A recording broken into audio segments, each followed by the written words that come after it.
boy, ladies and gentlemen, welcome to the channel.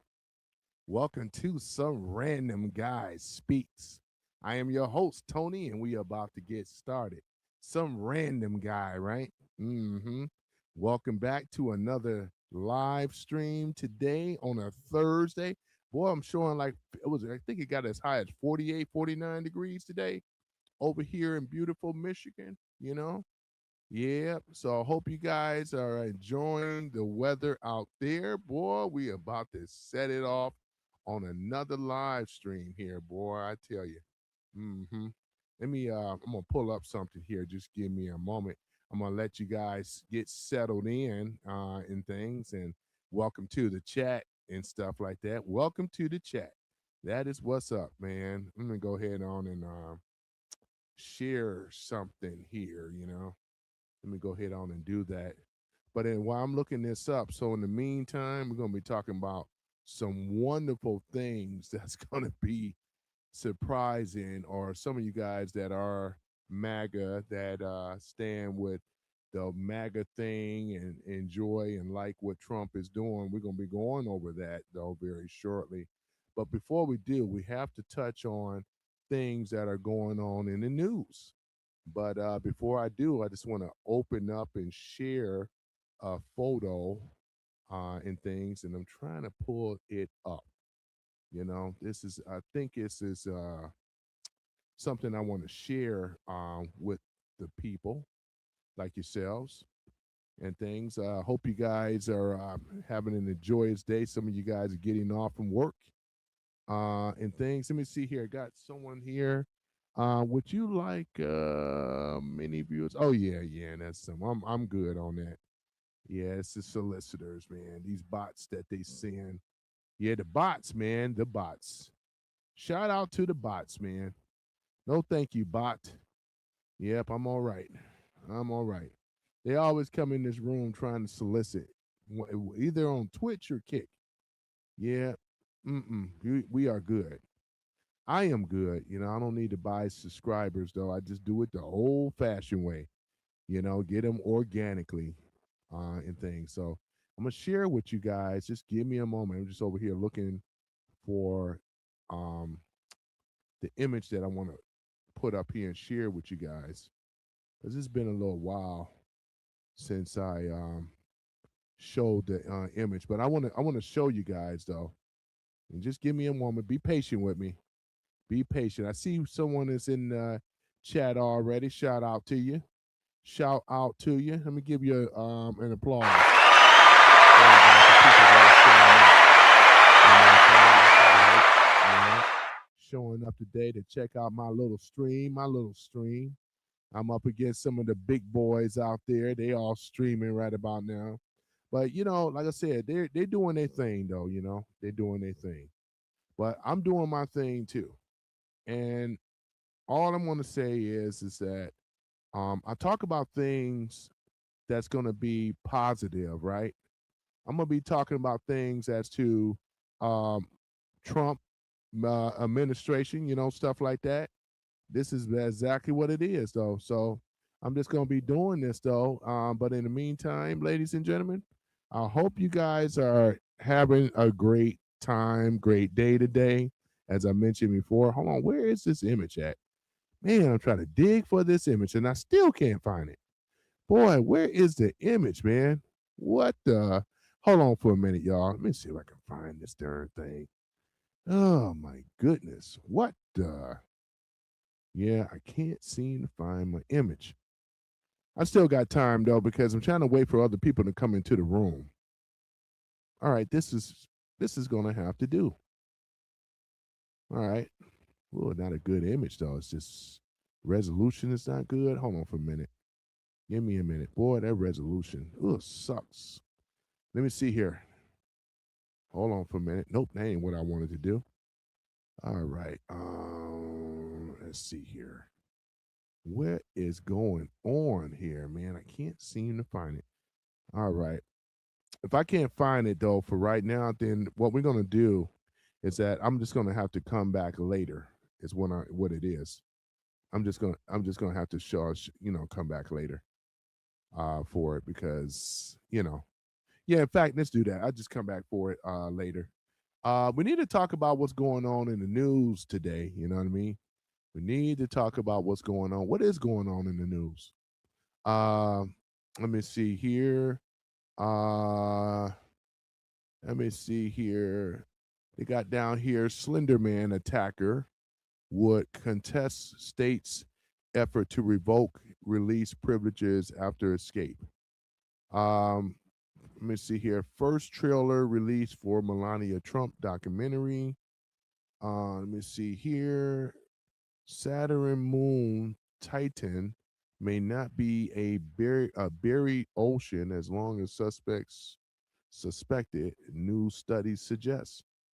Let me see here. Let's look at what's really going on here. Um, Let me see here. The Senate, let's take a look at this one. This looks pretty interesting, you guys. The Senate passed 900, was it a 901 billion defense budget that pushes Hegseth for boat strike video. So on December the 17th, the U.S. Senate advanced a U.S. $901 billion national defense authorization. Acton sent it to the White House, where President Donald Trump is suspected to sign it.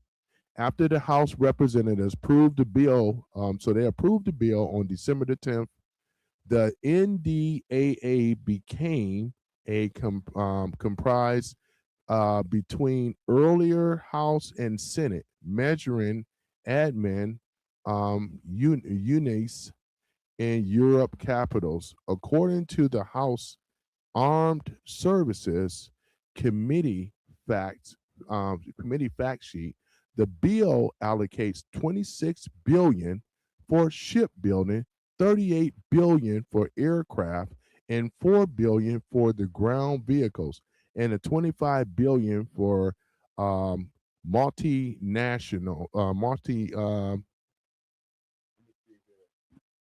let's say mu let's say mu let's say munitions. Okay, there we go. So the NDAA bears or bars U.S. troop levels in Europe for failing between 76,000 for more than 45 days, lock in 4 million or 400 million for Ukraine. Let me get my glasses here, man. Sorry guys about this. This is bad. Ukraine provides 175 million for the ballistic security initiatives and limit reductions. There we go. That's a lot better. To the 28,500 for the U.S. troops in South Korea. The NDAA also directs investments to ballistas, the defense industrial base fence 25% of the defense secretary Pete Hegseth travel budget and includes some of the culture war measures. So here it is right here. So they're putting a lot of money backing up our defense and everything like that. So it's like the money is being well spent as opposed to before, because we're seeing what Pete Hegseth has been doing, blowing up those drug boats and stuff like that. Because as I said yesterday, anytime their boat does not have a flag on it, it's automatically exempt from sovereignty. Every boat has a flag on it in international water. The drug boats do not. The United States is treating them as piracy. It's pirates. This is what it is.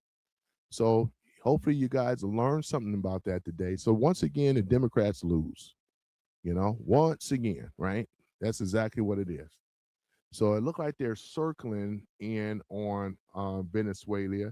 Trump is going to get them to run all that back to the United States that they stole. Never under Trump's administration is going to allow people like they did over there in Afghanistan, left $1 billion in equipment over there deliberately. Trump is not doing that. He said, you're going to bring our stuff back, as he should. This is what we voted for, once again, ladies and gentlemen. So, so make no mistakes about it.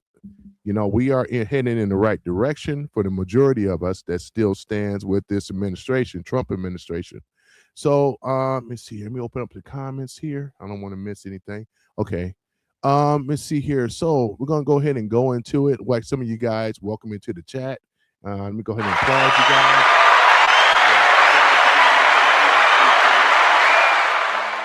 Give a couple shouts out too.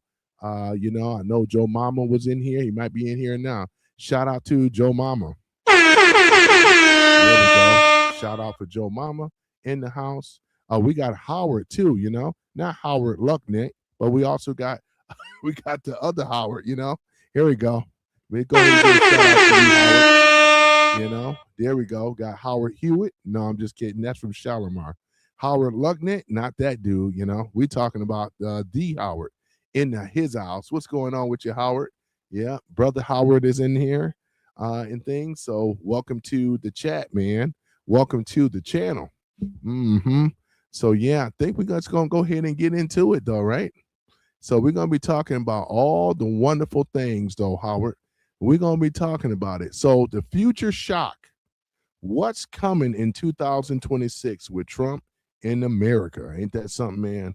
So I mean, I'm still like, damn, man. I never seen anything like this before.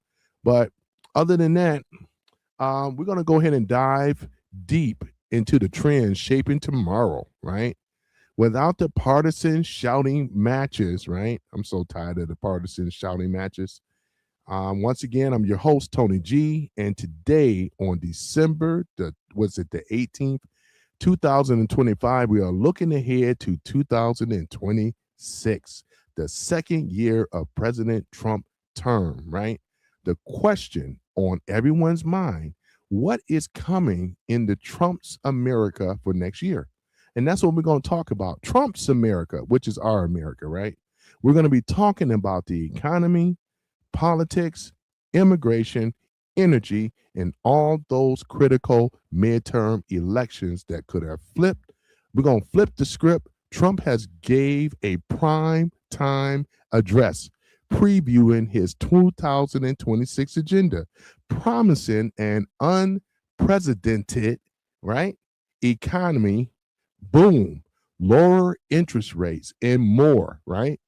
But the polls show his approval dipping admin affordability concerns, which are the tariff biting into pieces, right? We're talking about job growth slowing. So in 2026, it's going to be that year, ladies and gentlemen. America is going to be roaring back, right? Moment. Whoops, hold on, man. We're going to be roaring. That's a wrong sound bite. Here we go. So America is going to be roaring back or faces a reckoning. One or the other, we're going to see it, right? Stick around, right? While I break it down fact by fact. Let's jump into it. So first up, the economy, right? This is the big one.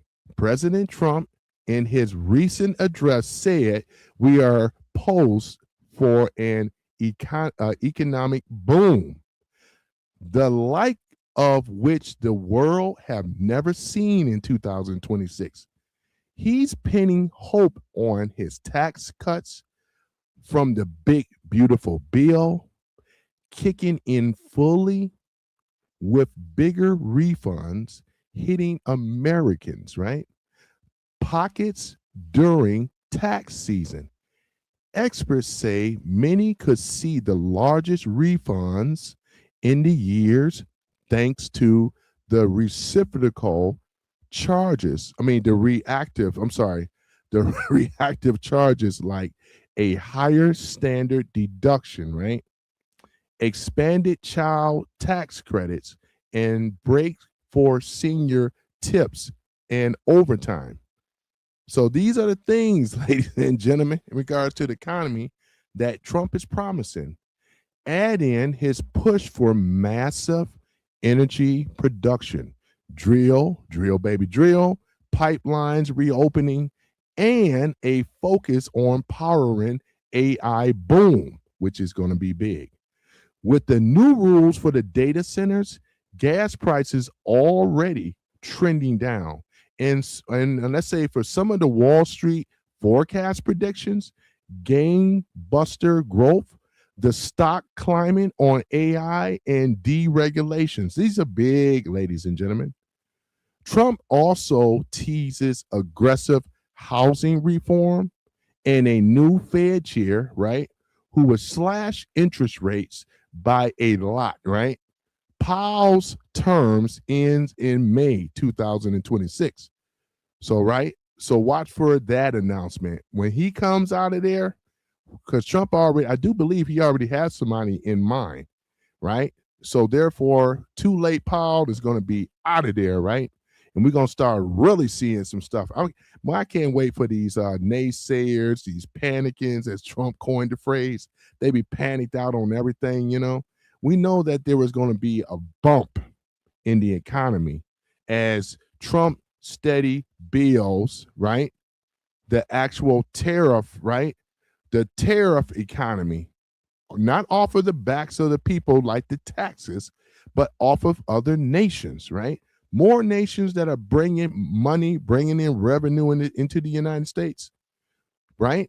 They are paying the taxes. They are funding America. Boy, this is going to be the hottest country in the world to want to be in. And you guys are witnessing it every day, right? As we living, as we breathing, right? But there is a flip side to it, right? Tariffs have a reunited inflation, job gain, and have slowed dramatic since April. Unemployments, right, tick up to about 4.6, and million faces higher wealth premiums as ACA, which is Affordable Care Act subsidies, expire. Pocketbook issues, right? So the pocketbook issues like groceries and energy and bills are dominating voters' frustration, right now, right? So this is the thing, though. So with the people right now that are complaining about the groceries, they're complaining about the energy. I ain't gonna lie to you, man. I'm not gonna rah and say it's all great. It is trying to come down a little bit, but I believe in 2026, those frowns are going to become smiles, you know, when they start to see that the energy bill cost is going to go down, grocery prices are going to go down, you know what I'm saying? So it's going to change the heart of the people again. Right now, I can expect for some sad faces, right? This is what the Dems bang on. This is what they're paying with the dark money, and they send out their what's that, social media foot soldiers out here to preach doom and gloom. See what the president is not doing. You know what I'm saying? So they love being doom. And unfortunately, you got some people that kind of fell along with that panicking group, right? So if that affordability crisis lingers in 2026, especially with the FIFA World Cup host here adding spotlight, it could overshadow any boom, right? But we're going to be optimistic. So optimism or being optimistic, the stimulus, right, from the tax cuts and energy would hit just in time for Americans to feel it really good. So, in other words, Americans to feel it really good. As some advisors put it, skeptics point out, it's always some skeptics, midterm years often amplify economic pain for the party in power. However, I think Trump going to counter this though, man, because as I said before, the drill, baby drill, the big beautiful bill, these things got to kick in. When people start to see that they're getting the tax, lowering taxes on their tax returns and all this other stuff, I think it's going to turn around, ladies and gentlemen. I'm definitely being optimistic. I think it's going to really, really turn around. Who have I seen in here? Hold on for a minute. I think Howard is looking. Big beautiful bill kicks in. Yeah, Howard. That's what we're looking for, man, for the big beautiful bill, the big beautiful bill to kick in, you know. So yeah, so let me ask you this, Howard. What is your thoughts on this? How optimistic do you feel about 2026? Do you feel that the things that Trump is doing that have laid the groundwork for big beautiful bill and all this other great stuff, which is the ACA and all these things, tax cuts and all this, how do you feel about it? How confident you feel? Just wondering.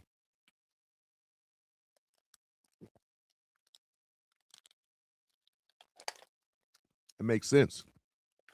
We got to avoid a war. You're right about that. And this is what Trump is basically is doing, is avoiding a war. We know with the European Union, they pushing for a war. This is a distraction attempt, by the way. They got a lot of their foot soldiers out here that's out here trying to get more panicins on board to start to worry about the economy, worry about going to war, take their interest off of the Epstein thing. This is where I say about Candace and a lot of people like that.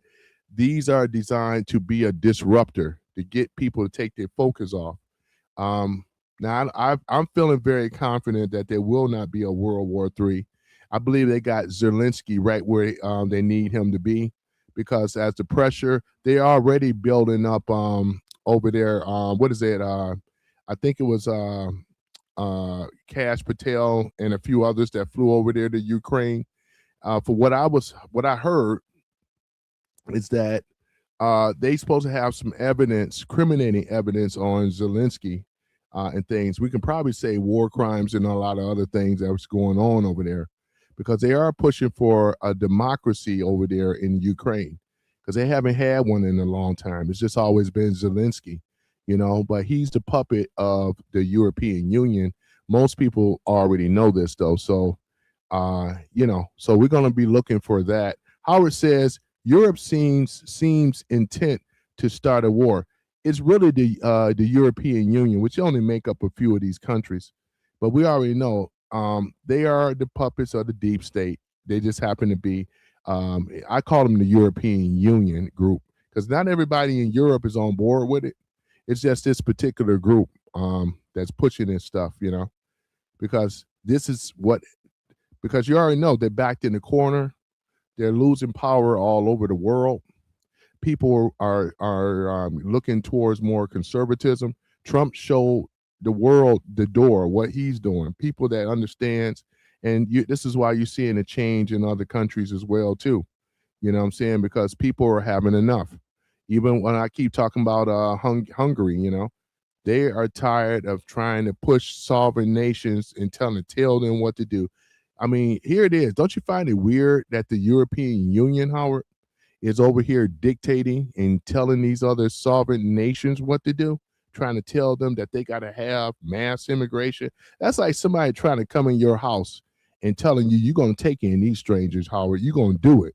Howard, you're going to do it or else. That's what they're doing to these countries. So who is the fascist? The European Union over there? They're over here telling these European nations what they should be doing. They say, hell no. We say everybody looking.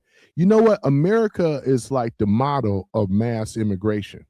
They seen it. Japan didn't want it. They said, oh hell no. Japanese said, we seen how it was over there in America. Look at all the riots. Look at all the things. And like we said before, Islam in our Constitution does not work well with each other, right? Because these people do not assimilate into America. This is about takeover, right? How many of you guys know how weird? I've been saying this before. How weird is it, right, that we are out here seeing a lot of these what is it, Middle East, African nations right now? When we look at like Arab nations, they got their flags hoisted up. Don't you find that strange? The only flag, and I've said this since last year, the only flag that should be flying, whether it's half mast or full mast, is the American flag. I have a problem with people putting their flags up. You could do that in your home, but over here, you're going to respect America. Now, most of everybody else that's from somewhere, they love America. That's over here legally. But what makes these Arabs and some of these other people, over here in Dearborn, they're doing it. They're doing it over there in Minneapolis with that with Ilhan Umar. They doing this stuff. They got the Somali flag everywhere. Man, don't you find that strange, Howard? What the? You know what I'm saying? Oh hell no! No. Howard said it's going to take longer than the Trump term to fix all Biden did. You're absolutely correct, Howard. I don't think that Trump is going to be able to get it in his term. However, Whoever gets in there that can continue to fight, which because right now the Republicans, the MAGA Republicans, still have a lot of leverage right now. And what Trump is basically doing, he has been removing a lot of what Obama and what Biden has done so far. As I mentioned before, the executive orders that Trump has been signing, those executive orders are going to be what we call law. They're being codified right now in the system to be law, where it make it very difficult for any president to change it once it becomes law. So that's what has to happen. Our Constitution as well need to be ratified as well. The 16th Amendment that needs to be ratified, and what should be in that 16th Amendment, in my opinion, is that it needs to be changed, and it where it says about us paying taxes that need to be changed because it was an original Constitution. It was never about American people paying taxes, and they need to put something in the 16th Amendment as well that says that a central bank is not allowed to exist on American soil. That has to be in there. And I think that Trump and them are going to be doing that because that's something that you do not want to leave out. It has to be ratified in the Constitution, and what has to be taught is the Constitution, which is going to be taught again. But once the ratification and the changes, they have to understand when you don't know from the past, you're doomed to repeat it. They have to understand what is the central bank, how it was created, and how it enslaves nations of people. That's what has to happen. If that's not being taught in school, shame on the school system. We know why it wasn't, because when the deep state operatives took over and then brought in the central bank back in 1913, what ended up happening is that they started changing their curriculum. You know what I'm saying? So in the Howard said, in the Federal Reserve Bank, that's what Trump is doing right now. Trump and the Patriots are getting rid of the what we call the Federal Reserve Bank. The Western Central Bank has to go, and this is our main crux, the problem. This is why we're paying taxes. This is why we have high inflation. This is why we are losing our sovereignty. They were the ones that have been undermining. We had a takeover in this country a long time ago when it come down to the big banks taking over the little banks. Old rotten ass J.P. Morgan and a lot of these other banks, the big banksters for real, bankster gangsters, right? This is who the people that really run America, right? And so a lot of things that Trump and the Patriots are doing, it's going to be a slow process, but he's been getting a lot of things done. So I would say not to worry, be panicked out like some of these fake MAGA supporters are. They done jumped on board with Candace Owens and a lot of other these conspiracy chasing ass people. It's just sad, but you got people we're gonna lose some people along the way, like we did with MTG. You know, yeah, Howard says Nixon took us off the gold standards. Yeah, Nixon took us off the gold standard back in 1971. You are correct. You know, so since he took us off, they were ushering the fiat currency, which is petrodollar. This is what we started going on, oil versus the gold, and that's what ended up happening after 71. You know, because remember before 71, JFK, right? He when he found out that the CIA and what they were up to, look what ended up happening. He said he was gonna shatter the CIA into a million pieces and cast it into the wind or something like that. And this, unfortunately, this is what led up to his assassination.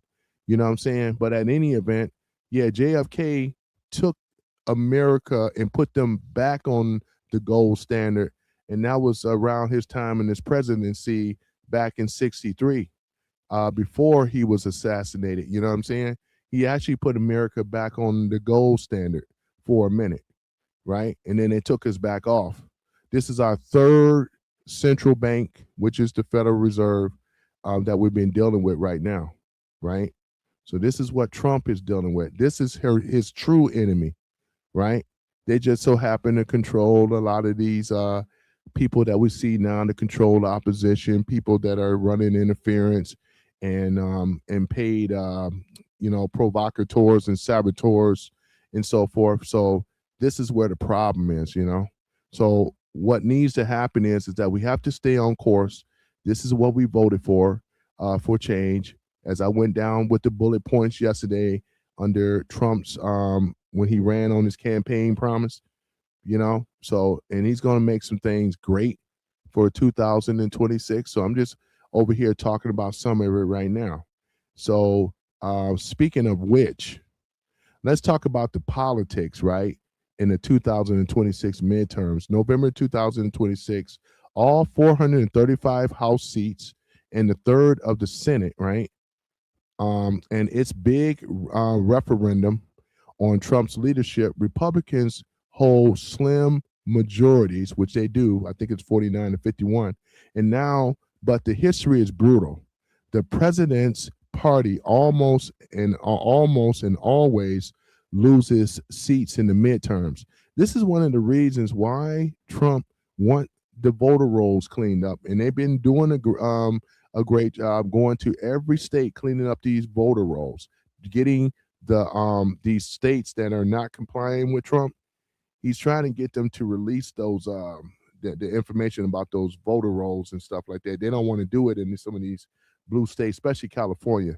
They don't, in Illinois, they don't want to do it because they're going to expose them, right? Polls and forecasts are mixed. Some economic models predict Democrats gain if growth stays sluggish at around at about 1.8%. Others see Republicans insulated by realignment college educated voters, leaning Dems and non-college leaning GOP, right? Let me see here. The key battlegrounds, which is the House district where affordability hits the hardest. Trump's team is gearing up. He'll hit the trail hard because I heard he's going to be out there hitting that trail, right? Framing it as a win for his agenda.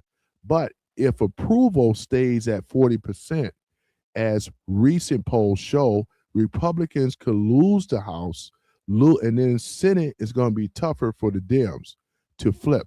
But seats in Maine, North Carolina, Ohio, Georgia, Michigan are in play, right? So these are the main ones right here. Let me say it again: Maine, North Carolina, Ohio, Georgia, Michigan, where I am, and are in play. And in 2026 marks America's 250th anniversary. That's going to be interesting. Expect massive patriotic, patriotic, patriotic celebrations on July the 4th with a Trump likely centered stage trying it to making America great again. I think that's going to be a big thing there. So here's another thing. Now let's talk about immigration, right? This is another thing. This is where Trump is scoring high on in immigration. With the economy, it's about 40% disapproval. But immigration, Trump's hallmark, right? Mass deportation are on the way, right? Remember, I said that many a times. The border closing halt credited to popularized Boosis there, right? But the operations have drawn skepticism as unpopular imposed in 2026. Expect escalations, full implementations of plans in line with ideas like Project 2025, which they have been pushing this out using National Guards, local forces. I don't say, oh man, idealistic, idealistic or idealistical screening, there we go, it could dominate headlines, especially if you try to um, crime or economy narratives, right? And especially if you're tired of crime and economy narratives. There we go. On the foreign policies, withdrawing from the Paris Climate Accords take effect in 2026, signaling America first on energy and trade. Tariffs continue reshaping the global supply chain, right? With what's that here? Hold on for a minute. Um, I'm trying to see what this word is. Oh man, uh, regener. there as went on for a minute. Hold on for a minute, y'all. God darn it, boy. See, English kick my ass sometimes. I'm just letting you guys know English kicks my ass. But that need not to worry, guys. Need not to worry. Negotiation, right? Renegotiation. Damn, I don't know why I had problems trying to say that word. Renegotiation on the USMCA, kicking it off. Peace efforts, ongoing conflicts, plus hosting World Cup events could boost national pride domestically, right? More executive actions on federal workforce reforms, reclassifying employees for loyalty, echoing conservative blueprints, cultural shifts, debate over education, gender policies, abortion, restrictions, right? Via old laws like Comstock, energy and tech, big push for the domestic production, right? AI infrastructure. Trump see this as the future economy driven driver is what this is, right? So what you guys think though, right?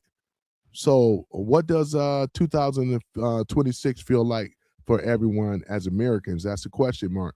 How do you guys feel about that? If the boom materialize, lower rates, fatter refunds, cheaper energy, it could be a year of optimism, World Cup excitement, anniversary, fireworks, and Trump claiming vindication. What you guys think? If not, persist higher costs, slower jobs, midterm backlash. It sets up a gridlock for the rest of his term investigations and polarize the nations heading into 2028. So, one thing for certain in 2026, it will be a pivot, right? A pivotal moment for Trump. Has 2 years of ununified government, right? To cement changes before potential roadblocks. I can definitely see that though. So what do you think about it? Is it a boom or bust? Is it hit me up? What you guys think? Is it a boom or is it a bust? And things. So what you think, Howard? Is it a boom or a bust for us with Trump and an economy for 2026? I still feel optimistic about. I see it more like a boom.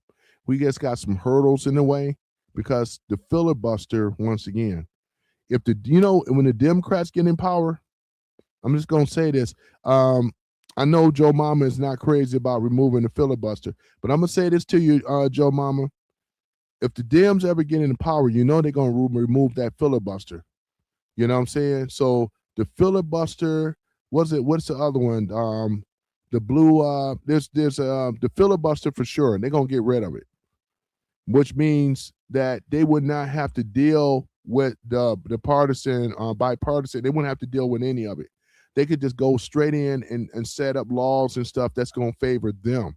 So we know that the filibuster is part of the Constitution, but don't make no mistakes about it. Trump figured, why we got the leverage, he get rid of it. He can go ahead and set the laws up because they're stopping them on every level. You know what I'm saying? There's some things that has to be passed through Congress, and if they can hold it up with the filibuster, of course, that's what they're going to do. That's what they're going to do. So Trump and the Patriots, we have some hurdles ahead. However, I'm still going to be optimistic about it, for some of these new things to come. He wants to see America have fatter checks when it come down to the tax returns because of the tariffs that makes it possible. Trump has not been borrowing money from the Federal Reserve because the tariffs that he's been creating this parallel economy, he's been setting it up quite masterfully well, Therefore, there's not a rise cost of inflation, but we can see the gas prices are going down across America.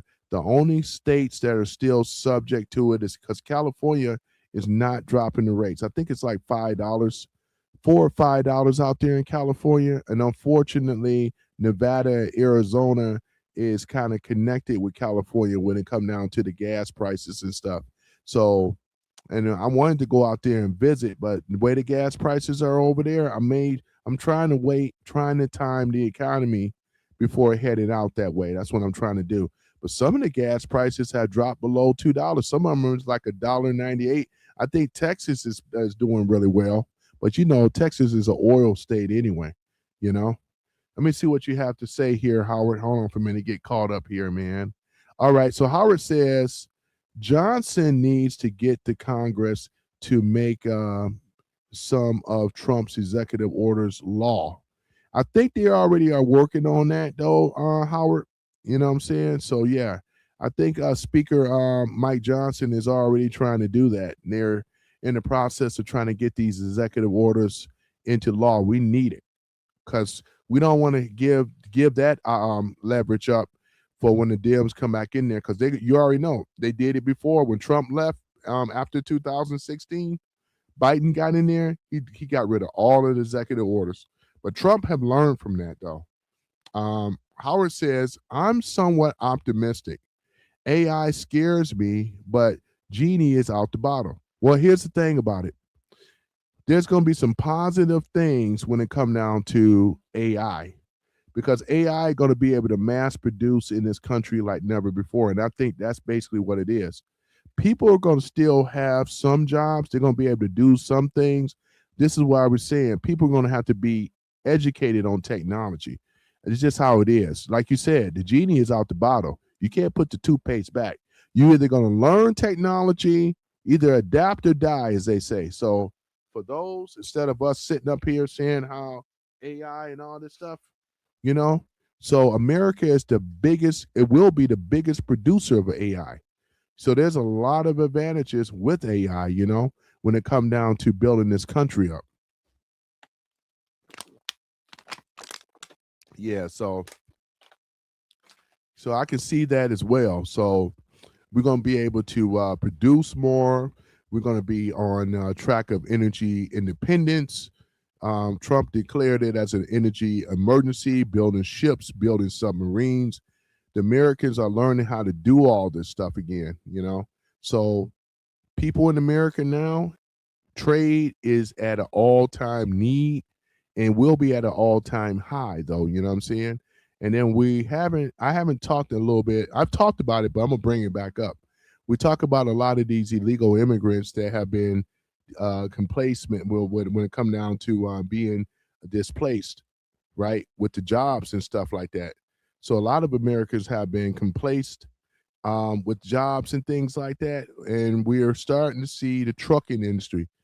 We need more truck drivers than ever before, right, to say the least.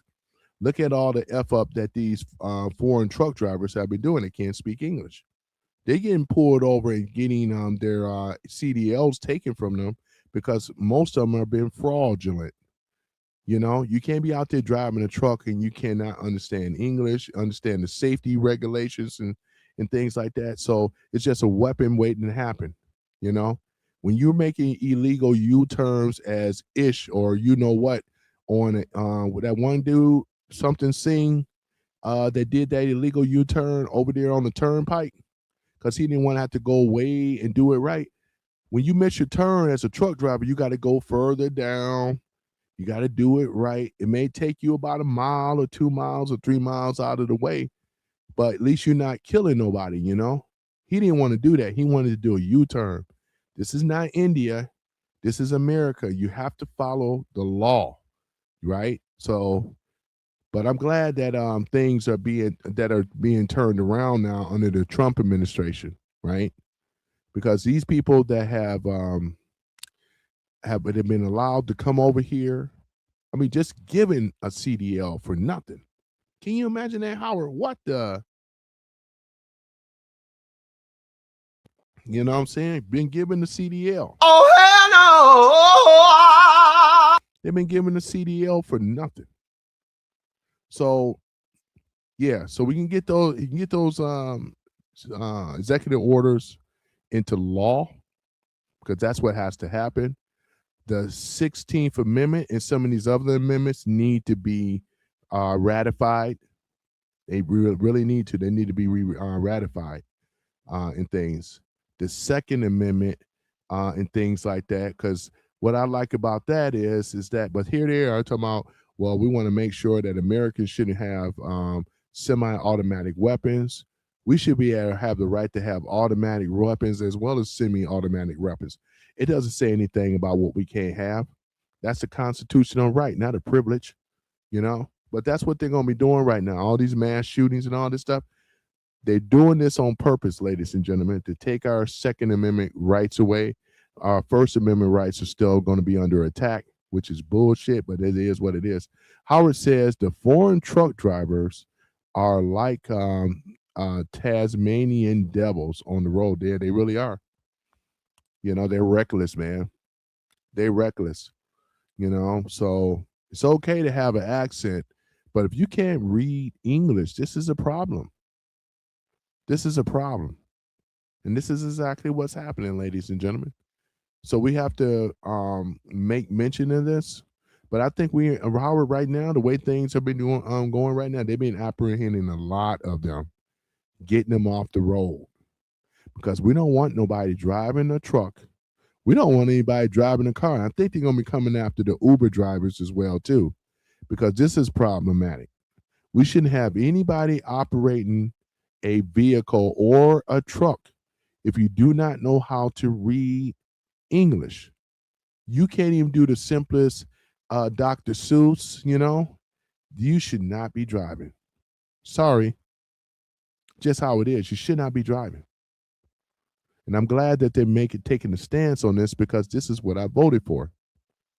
We are looking for reform in America, and now we are seeing it. We are finally seeing it, Howard, one day at a time. I'm looking forward to 2026. I think it's going to be the year for America on our 250th, anniversary of America and thing, the birth of America. It's going to be a big celebration on July the 4th.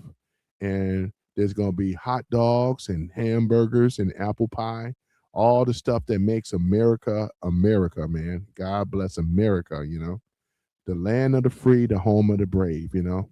No other nation in the world is like America, where you had the freedoms of speech or freedom of religion, freedom of speech, freedom of the press.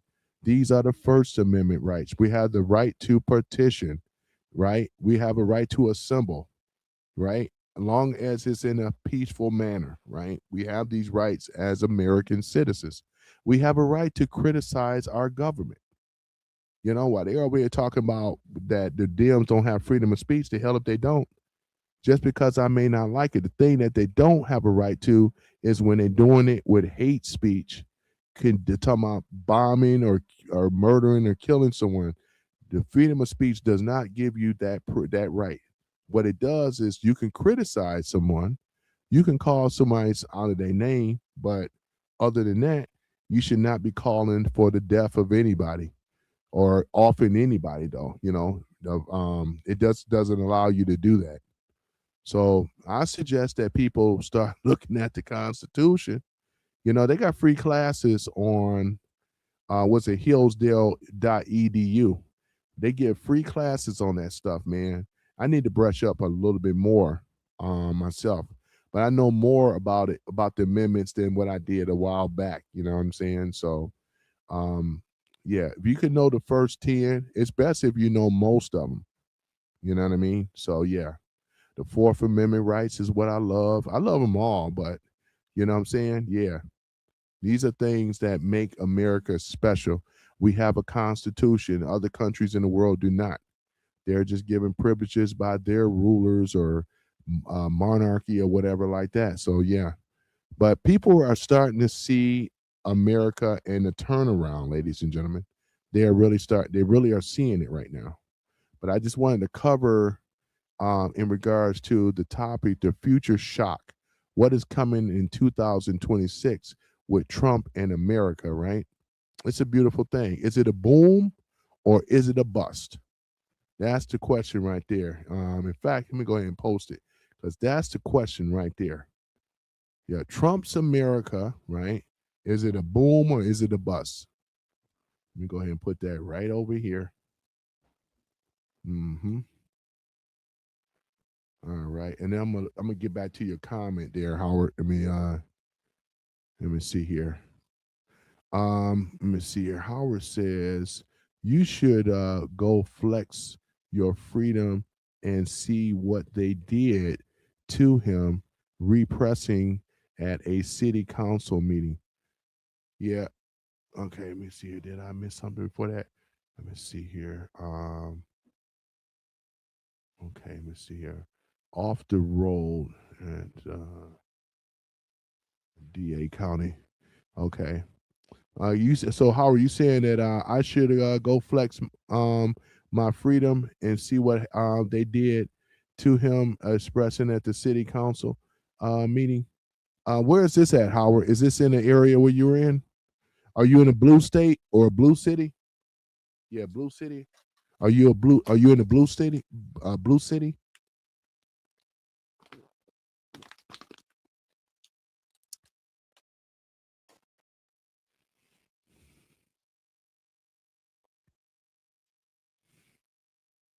And while you do that, Howard, give me a minute. Give me a minute, guys.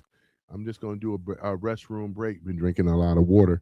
I'm just doing a restroom. Let me do a restroom break real quick, and I'll be right back.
All right, guys, I am back. Apologize about that. Had to get that restroom potty break out the way. So yeah, so for Trump's America in 2026, is it a boom or a bust? I'm gonna say for me, it's gonna be a boom. You know, that's what I'm saying. Let me see. Howard says he was readdressing at a city council meeting. They violated him. Yeah, see, and this is the thing. So what he has to do is that he has to go ahead and get in contact. I know he got all of his information because yeah, that's going to be a lawsuit right there, though. One thing about it is that we still are under the Constitution, no matter what they say on the left. We still are under the Constitution. We are moving from a democratic constitution over to a republic constitution. What the country was meant to be in the first place, a republic constitution, not a Democrat constitution, because we know with Democrats, they hate the Constitution anyway. They want to set up their own rules, own laws, do whatever they want to do as to how they feel, because we are being ruled by tyranny, which happened to control the Democrats and control a lot of the foot soldiers out here. We're going to start seeing probably a lot more insurgencies, right, in the country. They know that they have to win, meaning the Democrats, when it comes down to the mid elections. And this is why they don't want those voter rolls cleaned up. They want to make sure that they protect their interests because, once again, the illegal immigrants, you have True Day Alagra, MS-13, you have the cartel, you have Antifa, you have a lot of these people, right? As I said many of times, they are the foot soldiers for the for all this disruption that we have been seeing. Assassinations or assassinations attempts. You've seen what happened with Charlie Kirk. Political violence is on the uprise. They do not stand for what we call under the Constitution being a free nation, independent nation, and want us to be dependent on other nations and so forth. So, yeah, Howard says the founders were not big supporters of democracy. They were not. It was always were a republic, not a democracy. Democracy, in so many words, just mean mob rules. Whoever's that's in control rules, right? Mob in the rule. Mob crime boss, mob boss, right? That's what democracy really is, right? Don't have anything to do as far as a republic. It's the people, the United States of America, to the republic of which it stands, right? This is why they've been trying to get rid of the Pledge of Allegiance and all the rest of this stuff. It says so, man. This is a backbone of America when they say Pledge Allegiance to the flag of the United States of America, right?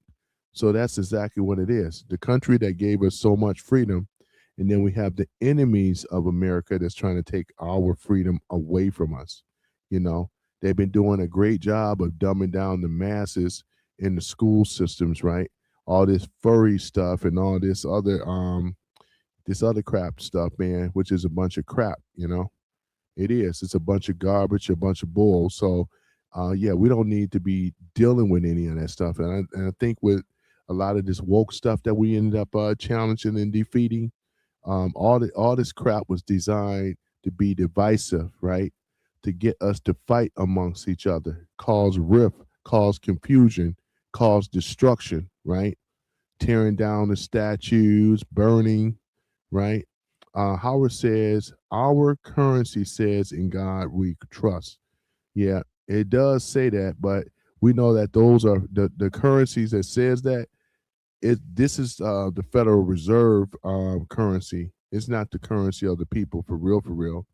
And I believe that we're going to start seeing a lot of changes when it comes down to the precious metals. Silver is going to skyrocket because they have been suppressing that gold and silver and things like that. So as the Federal Reserve economy steady falls, the tariffs are going to rise, rise, rise. Cryptocurrency is going to rise, rise, rise, as well as the precious metals are going to rise, rise, rise. So if you have been doing a great job of investing in gold and silver, then you're going to be yielding and shielding against the drop of this old petro fiat currency dollar that we are spending because it's not worth the money that it's printing on right now. There's no gold. There's nothing backing it. It is just printing money. It's called fractional. Creating fractional banking is what I'm trying to say. Howard says the Treasury designs the coin and bills. Yeah, they sure do. It's all coming out of the Treasury, And this is where the problem is, because the Treasury, as long as the Feds, the Treasury, right? The Treasury that used to mint the money in America, they're not allowed to mint the money as long as the Federal Reserve Act is still in power. Trump is going to end up getting rid of the Federal Reserve Act eventually. That's what's going to end up happening to go in order for for America, right? In order for the inflation and all that to go away. While they still in power, they study going to be creating inflation. I just look at the Federal Reserve as a loan shark. That's really what they are.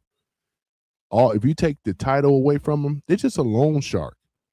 They just got the money. They just make the money up anyway. There's nothing backing it. It's just like somebody that controls monopoly money and is giving us monopoly money, thinking that the money that we're spending it's an illusion. It's worth nothing. We've been tricked. We've been hoodwinked. We've been bamboozled, ladies and gentlemen. It's not worth anything that the money is printing on, This is one of the main reasons we should be minting the money. The Treasury should be minting the money, which we will go back to that once the Federal Reserve have been eradicated. That's what has to happen. And that's where I see that we're going to be on that path right now. Oh yeah, I forgot to mention, for those that are looking to follow me, come over there on Rumble, because that's where I reside over there. My new home is on Rumble. So therefore, and I looked at the views. Oh my goodness, man. I appreciate you guys, man. I think it was like a 62 views or 64 views on Rumble. I said, good God Almighty. I appreciate it though, guys. You guys have been rocking with me and stuff like that. So I'm gonna try to stay on the schedule show, talking about things that should be talked about more. They don't talk about this stuff in the news. Some of the people, we have more of the independent social media people that are out here doing it, but not in the so-called fake news. They don't talk about this stuff. You know what I'm saying? So I just want you guys that are true MAGA supporters that support Trump, that ones that voted for Trump, don't be fooled by the opposition. They mean you harm by getting you to think about other issues that are, get you to be derailed from what's really going on. You know, we're gonna stay on the Epstein thing because the list, as they when that started really coming out, so we wanted to stay on the focus of America Epstein thing. All this other stuff, all this bickering, that Charlie Kirk, Candace Owens, don't get sucked into that vacuum. They doing that on purpose. I said, in my opinion, and I stand on it, she's controlled opposition, right? Just like a lot of them out here. So you don't want to get sucked into that world.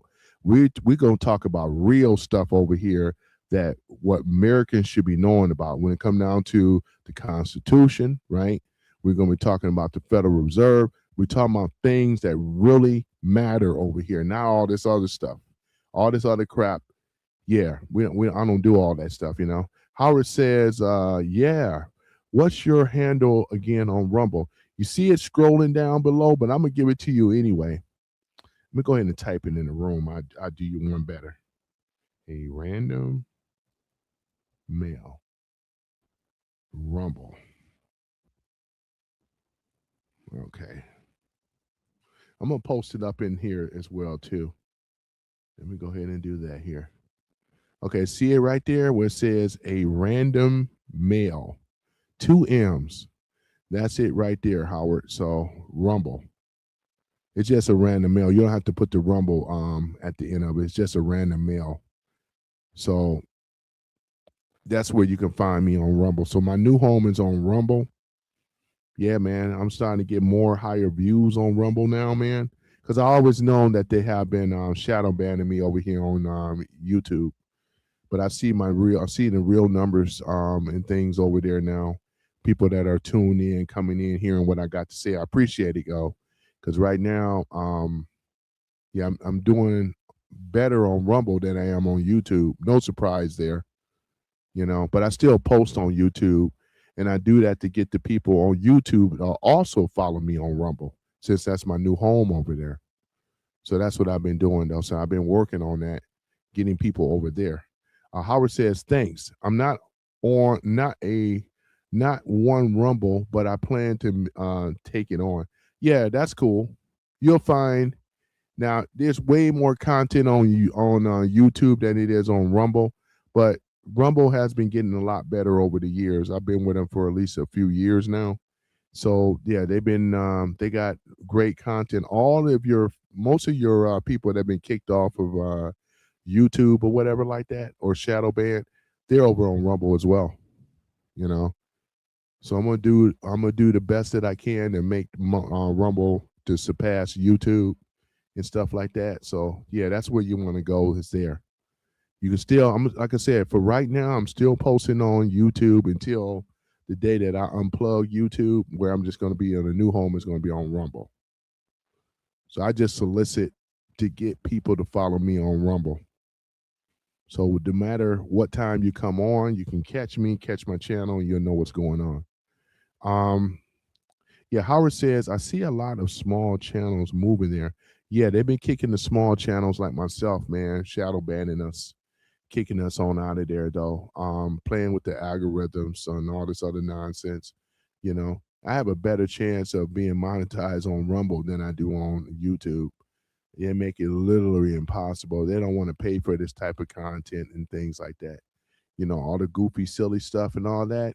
you can probably do okay on YouTube, but I like the politics on Rumble way better because Rumble support American when we're talking about freedom of speech and the Constitution.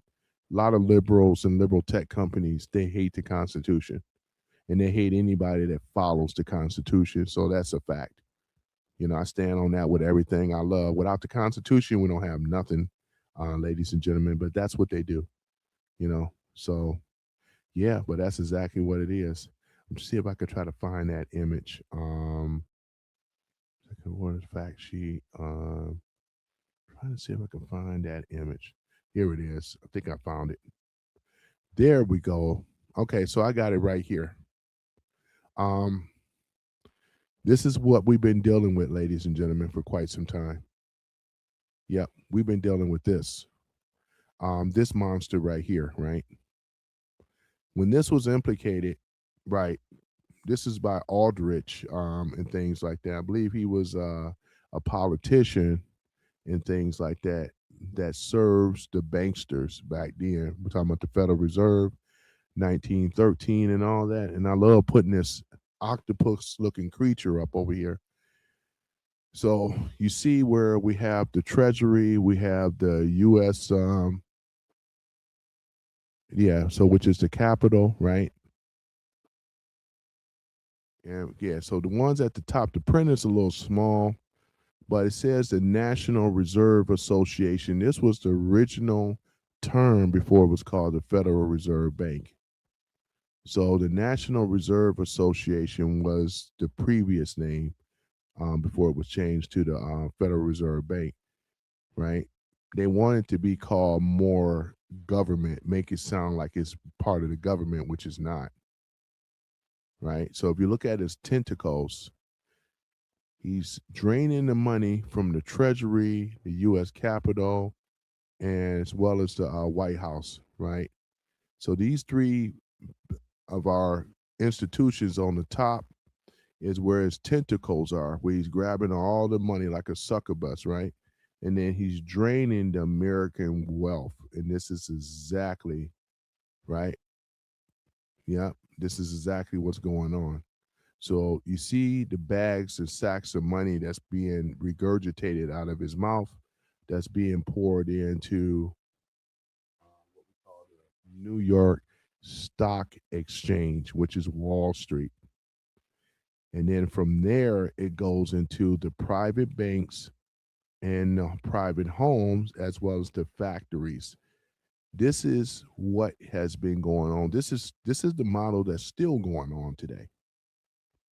This is exactly why American people do not have wealth in this country, because the people in charge do not work on the behalf, which is these uniparty rhinos, low down rhinos, and these low down ass Democrats. They are the puppets of the deep state operatives that we call the people. These are the people that they put their people in charge. It's all a Ponzi scam. This is a scheme here. I want you guys to look at this very well because this is exactly what is going on. It's just that now today it's called the Federal Reserve Bank, not the National Reserve Association. That was the original name before they changed it. This is the octopus. This is the plan, private syndicate, right? So money going into the private banking and the syndicate, what we call the deep state. That's who the syndicate is, where it's funding cartel, other foot soldiers, Antifa, you name it, social justice warriors, all this stuff, keyboard social warriors as well. All this stuff is being funded. And we have been funding it. This is exactly what it is right here, ladies and gentlemen.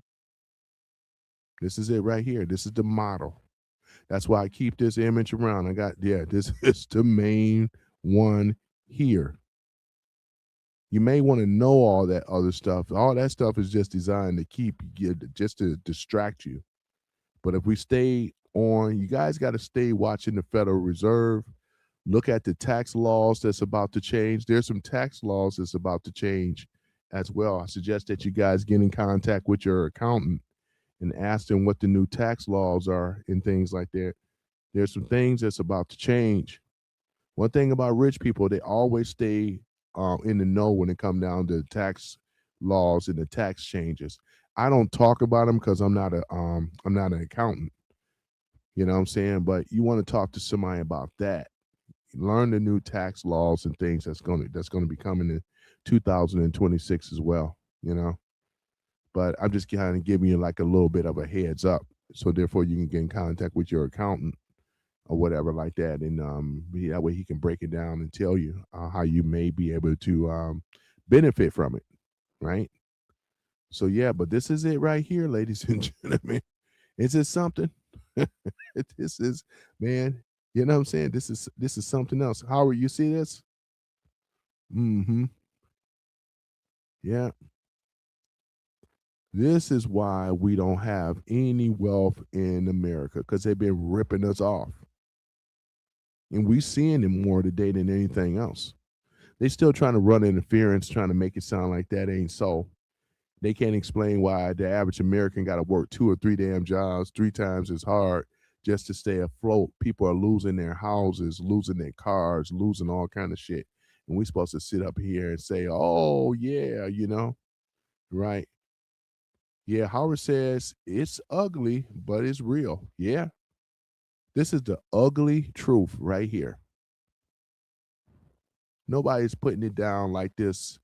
There ain't been too many people putting this ish down like this. They're not putting this ish down like this. No, they're not.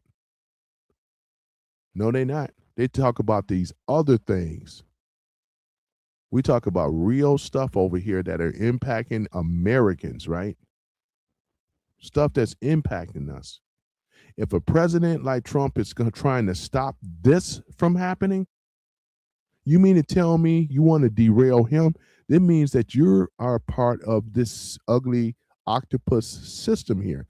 The person that wants to derail this is a savior. The ones that want to derail him, they want to keep the monster going. See, it makes sense to have these senators and other politicians root for the octopus because they are benefiting from it. They got the doors wide open. U.S. Treasury, U.S. Capitol, and the White House. This is what's going on, ladies and gentlemen. If you look at the illustration, you can really see it. It's like what Howard said. It's ugly, but it's real. I say it's the ugly truth. We are well aware of who's been ripping off America. I get pissed off every single time. Can't have a family. Who's trying to have a family in this modern day economy? And some of you guys are already in that, and I tip my hat off to you because it's tough trying to hold down a family and cars and insurance and rent or mortgage, this and that, other bills, other expenditures. Everybody got their hand out. Now you tell me that you won't be stressed out. And then on the left, they're telling you that everything is okay. They've been lying to us the whole time. The people that are the low down rhinos too, they have been lying to us all this time. I said I was going to find this, and now I got it right here. This right here, ladies and gentlemen, the ugly truth. This octopus monster that they have created, this is why America has been falling since 1913. We are in 2026. We do not have wealth in this country. We are in debt. We are a debted nation where taxes rule over the American people, right? That ain't freedom, ladies and gentlemen. The founder and fathers never meant for it to be this way. And then we got to sit up here and hear this other crap and hear this other stuff that don't matter. When we talking about the money, follow the money. You may want to know those other things, but if you ain't following the money, you lost in the sauce, my friend. I follow the money. I look where the money is going at. This is where it's going. If you don't know this, maybe some of you may know it now, but this is where the money is going. It's going into private banking institutions, private homes, factory. This is where all this stuff is going to. The factory is really corporations today. This is your fascism right here, because the corporations control the politicians, they control the presidents, all but one, and that's Trump, right? Private, the money is being divided between private and the syndicate. And we know who the syndicate is, right? That's pushing these factories and pushing all this other stuff. There ain't been no war on drugs. Trump is the only president that we have seen. We have sent the FBI going after the cartel and all this other stuff. We noticed in any other president, you ain't seen nothing like that. FBI wasn't doing shit. They were just going after, spying on American citizens, from the CIA to the FBI. Am I lying or am I telling the truth? Oh, hell no! You know what I'm saying? They've been spying on the American people, doing all this other nonsense. And this is why we in trouble right today, because of this. National Reserve Association is nothing more than a Federal Reserve Bank. It's been an institution since 1913. You can read a book called The Creatures of Jekyll Island. I have that book. Right? This was Aldrich's plan, as it says below. Aldrich drafted up this plan. You got to be wicked and sinister to be able to come up with something like this. But he was able to do it, to push the agendas of who? Right? It's the people in power. This is why America has been ripped of its wealth. Right? Because when you paying taxes, it's slavery. Once again, how many jobs you got to work today just to stay afloat? Women don't want to be involved with you. Don't want to have nothing to do with you. Because you know what, a lot of these women too, they're in debt. They're looking for a savior. They're looking for Jesus. That's just pretty much what it is. For you guys that are single out here, this is the reason as to why. We were all promised in America, right? If you went out here and worked and where you were able to have what we call be able to live off of, have an income, right? To be able to live off of what you earn and what you make, where your livelihood would not be impacted. It ain't no fun when you are working from gold up to gold down and still ain't getting ahead. You see how expensive everything is? Because the deep state, which is this right here, along with the Federal Reserve, they're being bankrupt. Because there ain't no gold there. Where the gold at? There ain't no gold. They stole the gold. They stole the American wealth of the people, right? They stole it. And this is why we're suffering right now. It had to take somebody like Trump. Somebody had to do it. I understand. Because if Trump was in here right now, he'd say this is exactly what's going on. This is exactly what is up. Michael said, hey, Tony. Hey, Michael. Nice to see you again. Got to give a shout out to Michael. You get the horn. Howard got the horn. You get the horn. Joe Mama get the horn. Not your mama, but Joe Mama get the horn. Omega get the horn. I know they are being a ninja today. I know Omega probably out there driving the truck, might be picking up a load or not, but it's all good. They can always tune in later. And anybody else too, welcome to the chat. Welcome to the chat, man. Look at this here. Doing a live stream again as promised. But we're over here talking about, this is nothing more than the Federal Reserve Bank. National Reserve Association, that was the name originally that Aldrich drafted up. But it was actually called the Federal Reserve Bank right now. There's nothing federal about the Federal Reserve Bank.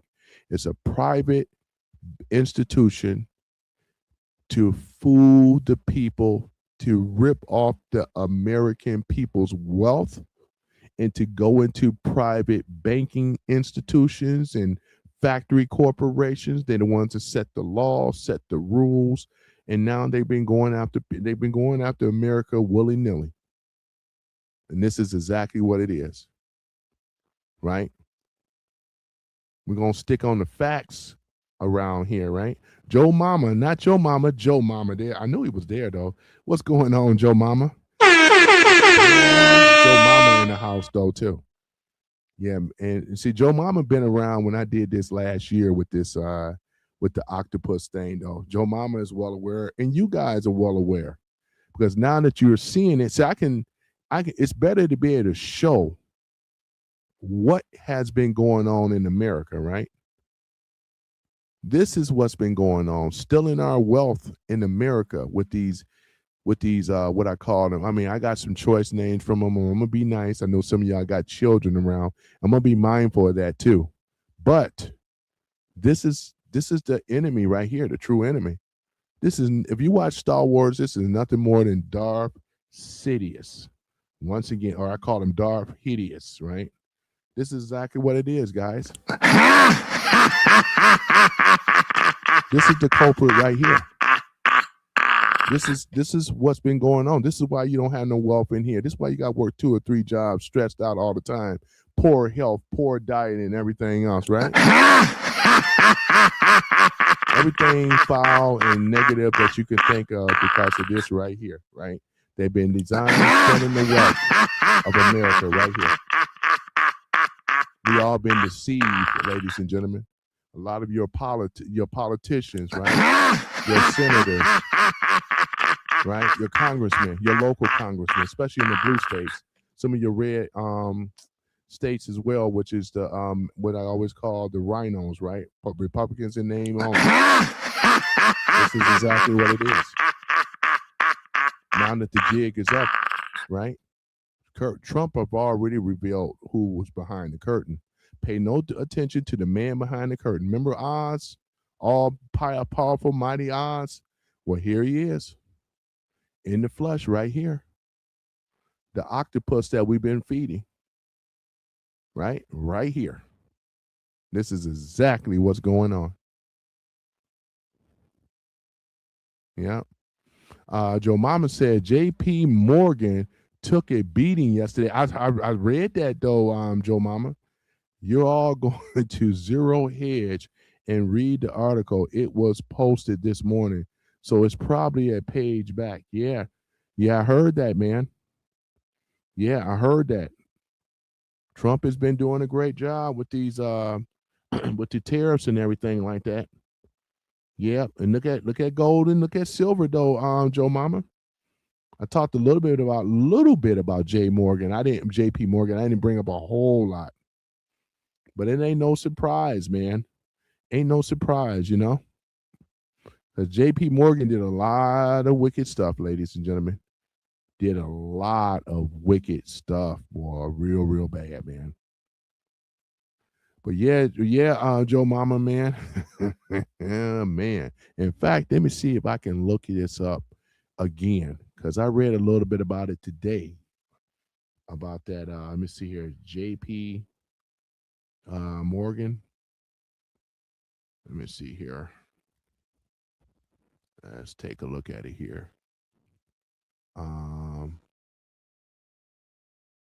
Okay, strategy on Bitcoin supporters call for boycott of JP Morgan.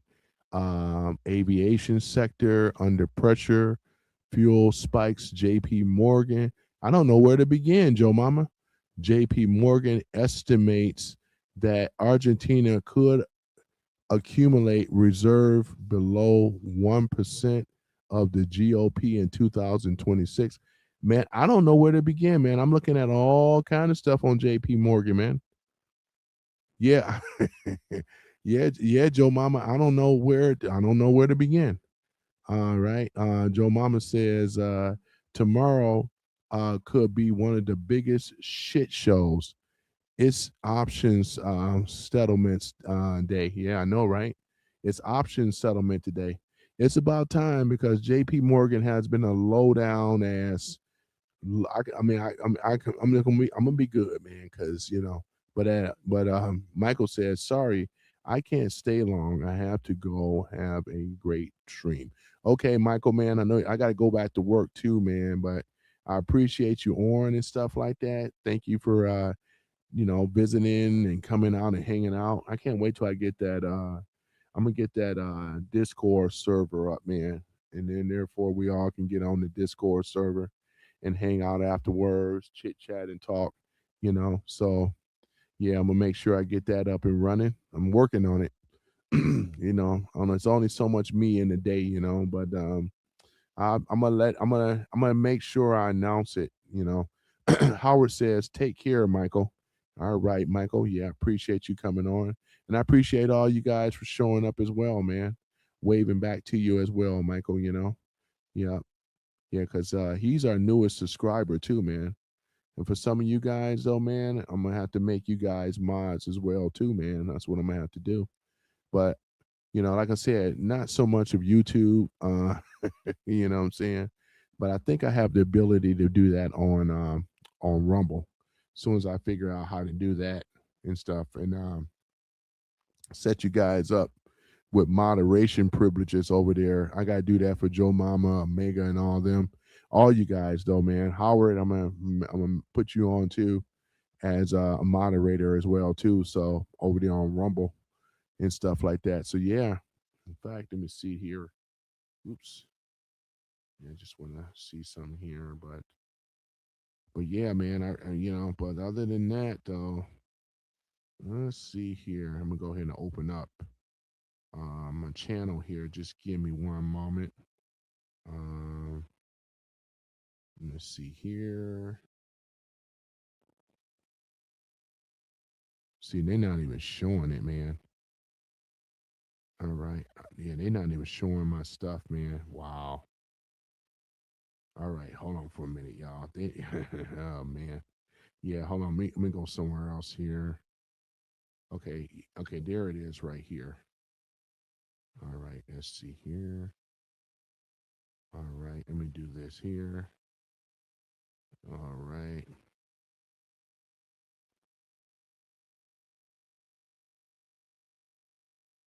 Okay. All right, there we go. Okay, Howard, I have set you up and stuff too. All right, so you have moderation privileges just like Joe Mama and Omega. Yep, there you go. Yep, so I did that. And then I have to do that over there on Rumble as well too. So I'm gonna have to set y'all all up on Rumble. Yeah. Okay. Howard says I have a different handle when I move to Rumble. Okay. Well, you'll reach out to me and tell me who you are and stuff like that, and you're gonna have to hit me up on the private chat over here, and then I'll give you moderator privileges over there as well. So as I slowly get people from YouTube over there to Rumble and things like that. So, yeah, YouTube ain't been bothering me lately of late. So, but yeah, but that'd be cool though. Yeah. Let me see here. Enough. All right. That's what Howard said. Howard said enough. Yeah. Mm-hmm. Yeah, so that's cool there. So I'm able to look and see on there, see the chats and stuff like that. And but yeah, but this is basically what it is right here on this screen though. Is there anything? Oh yeah, let me see here. Let me do this other thing here too. I wanted to but yeah, this is the reason right here. This is the stuff that the Dems never want to talk about. They want to avoid it because many of them are part of this system, this octopus that we've been talking about. This is how they get paid. This is how you can make a over $100,000 to millions of dollars because of this right here. There's a lot of other things that feed into this here as well. This is where they're getting the money from. It's all being taken from the American people. Yeah. American people pay the taxes, right? This is it right here. Now with Trump, Now we were to take this octopus.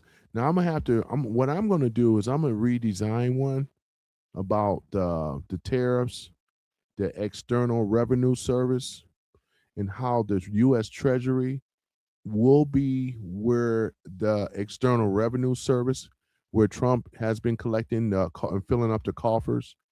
He's going to be where the U.S. Treasury will be the one that's going to be minting the currency as it should be in the Constitution. We won't need this octopus. This thing is dying. Once he's gone, the U.S. Treasury, right, is going to be minting their money, and is also going to be an influx of the money that's coming in from other countries that want to, basically sell products in our market. There's going to be a tariff tax that'll never go away, and what has to be written into law in our Constitution in the 16th Amendment need to be ratified for that, right?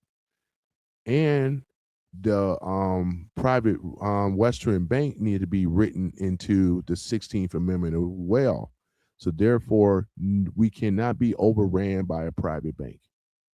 And these are the things I do believe they're working on. But in order for this monster to go away, and Trump has been competing against this monster, and then the tariffs are going to go into the U.S. Treasury, U.S. Capitol, and back to where the White House. We're going to be able to have it where, because this is what you guys see in U.S. Treasury, U.S. Capitol, and the White House. That's what y'all seeing at the top. Once this monster go away, they could be able to mint the money. Congress need to go. They'll get the money here because we would have the money. There's no reason why inflation should go up. As long as we got gold and silver, look like we're going to have crypto as well. There's other things. We got the gold card for things. We got the drilling, the energy resources. All these things are making money in America, ladies and gentlemen. Yeah, making money. Howard says, let me see here. I have, he says, sure enough. Okay, and Howard says, free market will thrive. Exactly. We'll see a free market again. A free market. We don't need monopolies. We don't need bank monopolies. These big banks like J.P. Morgan Chase and Bank of America, and all these giant big conglomerate banks, all they were doing is buying up some of these small banks. We're going to be coming away from that. We don't need monopolies in America. They don't work for the people. They don't protect the American people. It protects the corporations, but it doesn't protect the American people. And we're seeing it right here.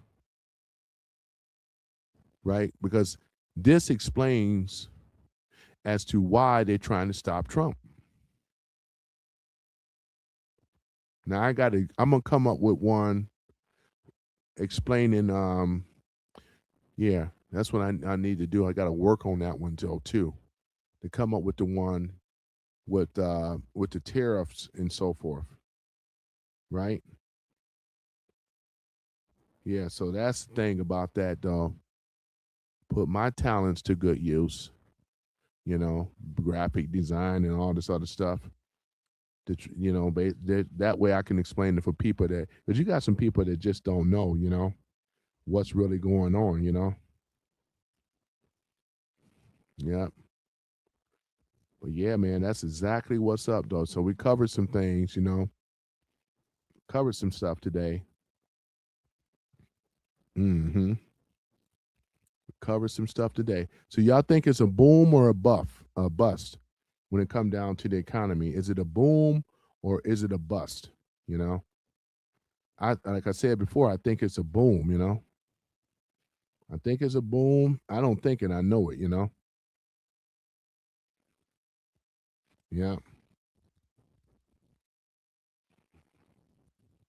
Yeah. I do.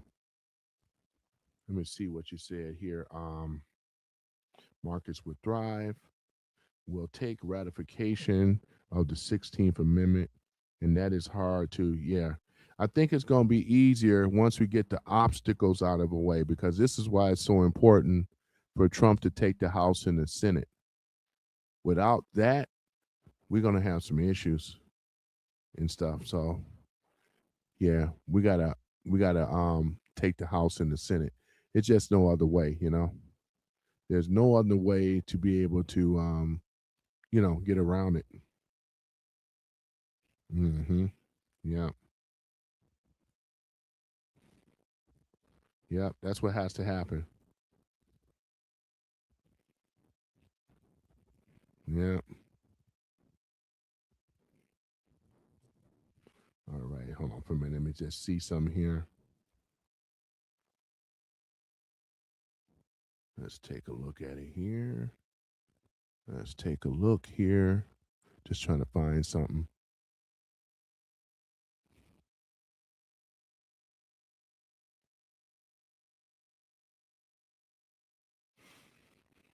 All right. Let's see here. Mm-hmm. All right. Let's see here. Yeah. Okay. I think I found one of the other things here. Let me take a look at it here. Yeah, I think I found it. All right. Let's see here. Oops. Okay. It says, okay, the image. Okay. All right. So let me do this here. I'm going to go ahead and show you guys this one here as well. I did appreciate you guys too. I do. I appreciate y'all coming on today. I looked at those views on Rumble, even on YouTube too. I've seen the views kind of spike up for a long time and stuff. I think y'all like guys like it better when I'm not in my car. Audio is crappy, and I went back and listened to some of my stuff. Man, I heard some type of strange sound going on. I couldn't figure that out, but yeah, you guys like it better when I'm in the home studio. You guys like it better this way. I know for starters, you guys can probably hear me a lot better, I'm sure. Yep. You guys like it better this way?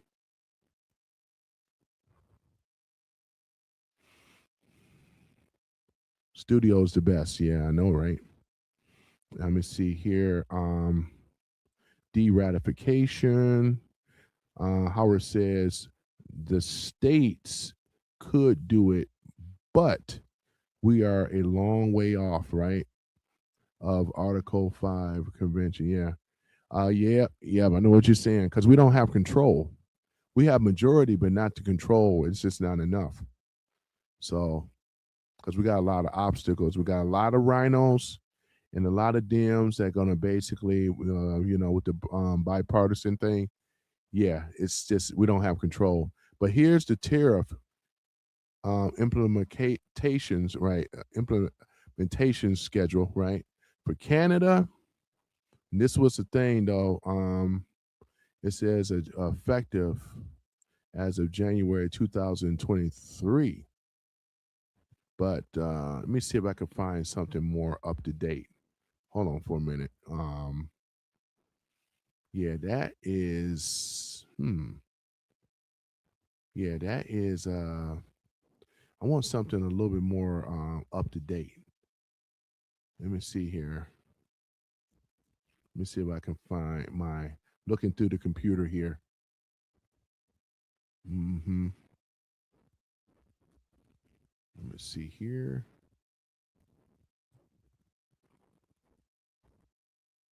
All right, let's take a look at it.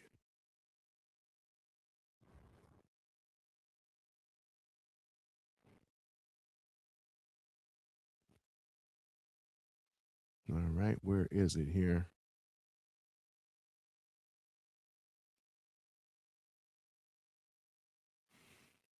Okay, I think I found it right here. All right.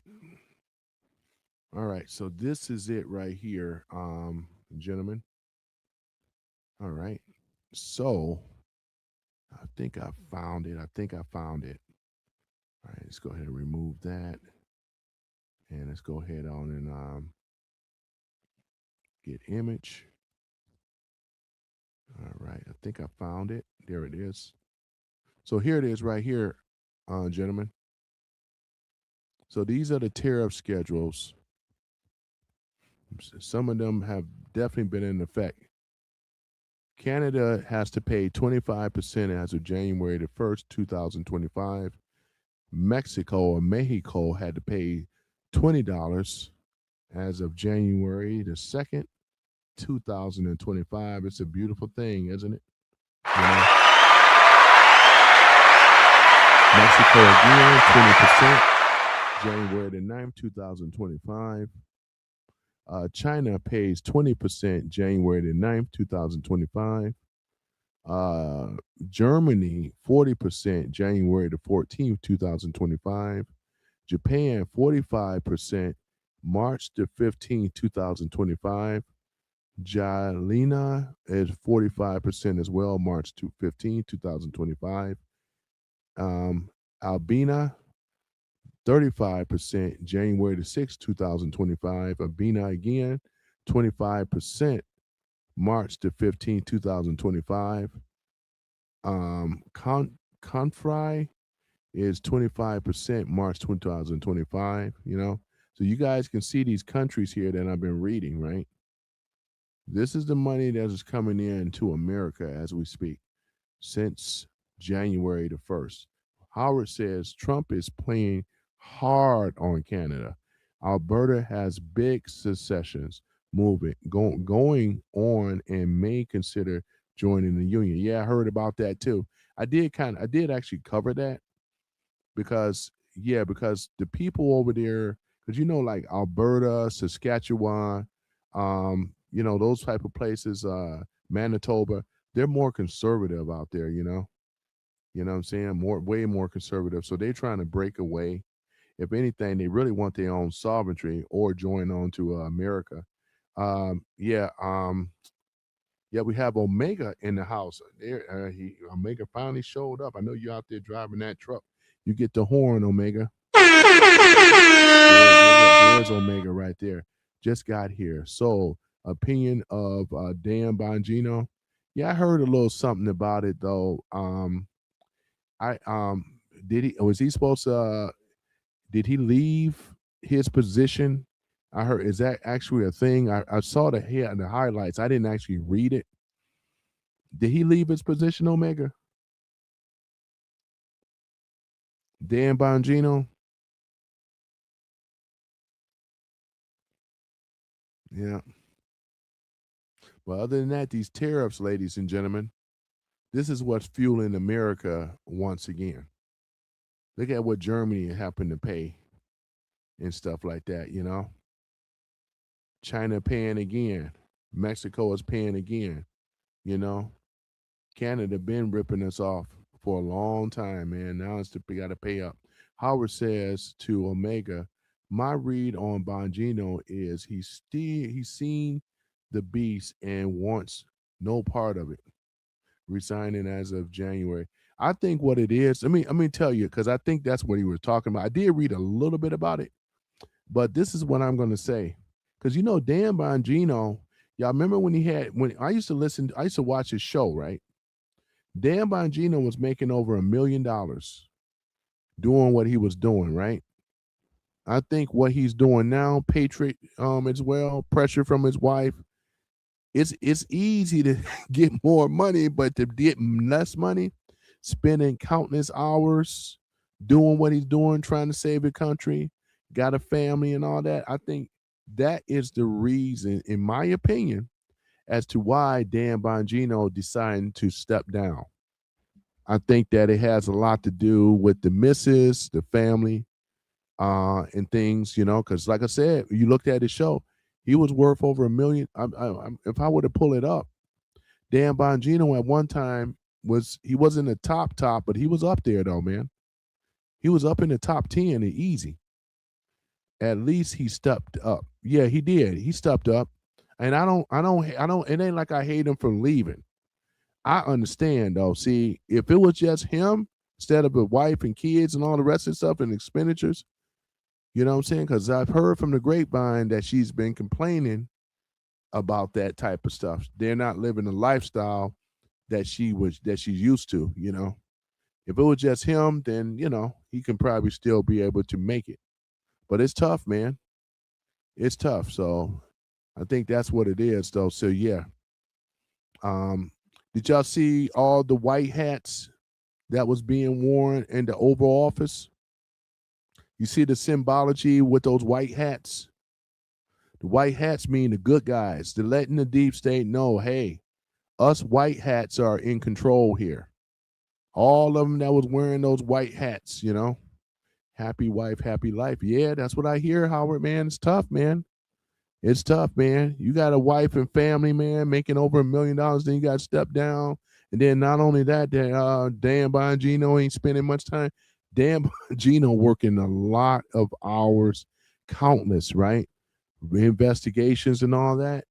It's tough, man, for have a family that's used to seeing him. See, when he had his show, you know, he his wife didn't have, I mean, he's like out there, front line and all. So that's what I think, man. I think exactly that. So that way he'll more likely go back to his show. And he's gonna have a lot more to say. He's gonna probably get more followers now. He's gonna have a lot more to say now. You know what I mean? So shout out to Dan Bongino. Love his show. You know, hey, I understand. I'm not married, but I understand. Like you said, Howard, happy life or happy wife, happy life. Happy house, happy spouse. That's what that means, for him anyway. Yep.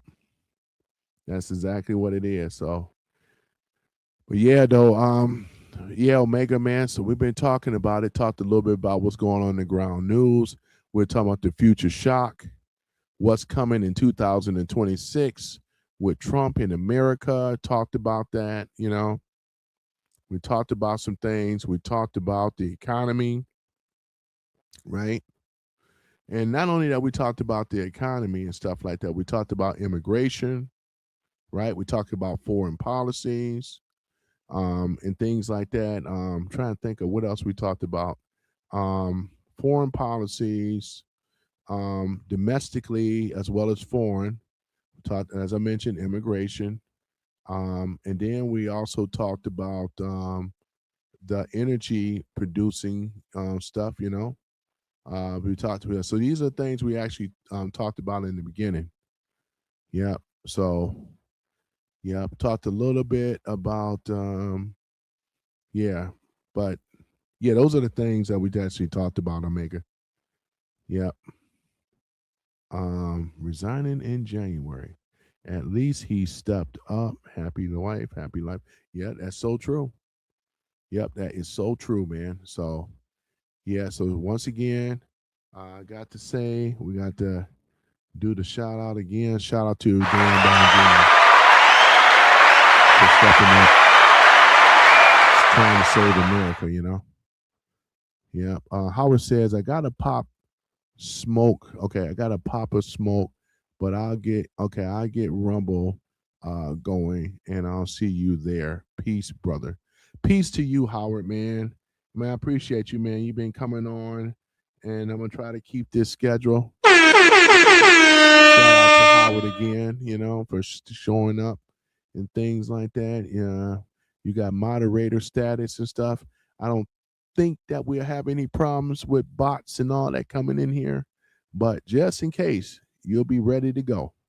Yep, you'll be ready to go, man. So yeah, I'm gonna go ahead and shut this stream down. I think I covered. Yeah, thumbs up to you as well. I think I covered everything that needs to be covered. Yeah, because we definitely talked about these tariffs and stuff. And then we talked about this here as well. This is the thing right here. This nasty SOB right here. Yep. This is another thing that we talked about, right? Had to bring this back up. Boy, I tell you. Yep. Yeah. Omega says, why, Yeah. Mm-hmm. Yep. Oh yeah, that's a thumbs up. Yeah, there you go. Make I understand, man. You got the brother thumb up too, boy. I like that shade color though, man. I think mine is darker than yours though, I'm a dark skinned brother. Mm-hmm. Yeah, boy, I tell you. But yeah, that's the thing about it though, man. I love it. I love it, bro. For you guys that are following the stream and stuff, man, I really appreciate y'all, man, because hey, it is what it is. We are not going to allow ourselves to be distracted, by Candace Owens and these other people, we are not going to do it. Because there's a lot of them. She ain't the only one. There are a lot of them out there that are, again, trying to split up MAGA, trying to destroy what we got going on because we want to see America be great again, and we are on the right path of greatness. So we're not going to allow these, I would like to say, what do they call them, interlopers or whatever, interlopers. We're not going to allow them to get away with what they're trying to do. We are simply not going to allow them to do it. But what we're going to allow is simply this, though, Yep. What we're going to do is we're going to stay on track doing what we always do, right? Yep, that's exactly what it is, though, But yeah, I appreciate you guys, though, for showing up and things like that. Look at this, boy. This ugly octopus here. Yeah, but yeah, Mega Man. Yeah, I've been over here knocking it out. I love the new format that I'm doing. Not doing it in the car no more. Staying to the schedule. You guys are able to hear me a lot better. Well, I love my Shure mic and stuff like that. Yep. This has more of an enriched sound. You know what I mean?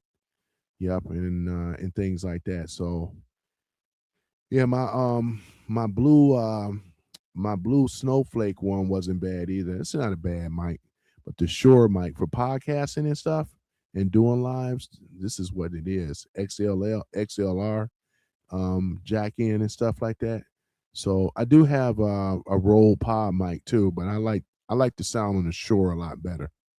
Yep, I sure do, man. So, but yeah, man. So once again, ladies and gentlemen, I'm on Kick, I'm on Rumble, I'm on X, Twitch, and YouTube.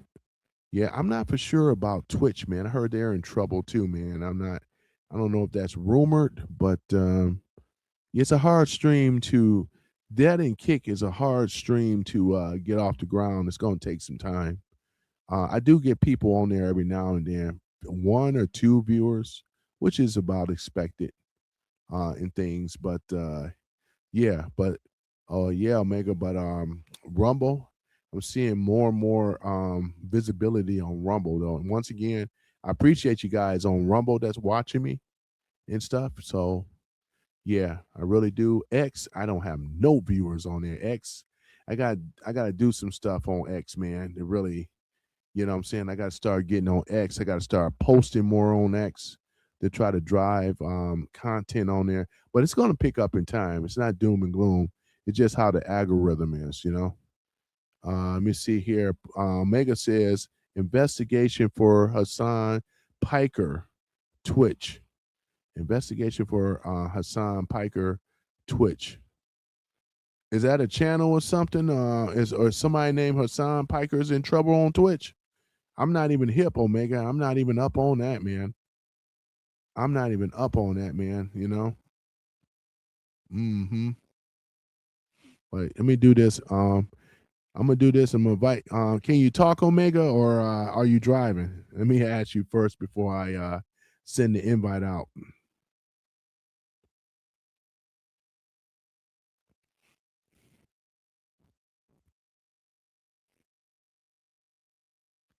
Let me see here.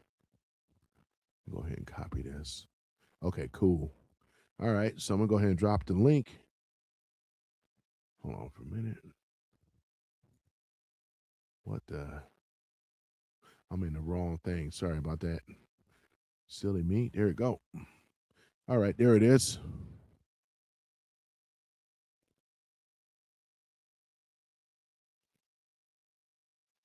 All right.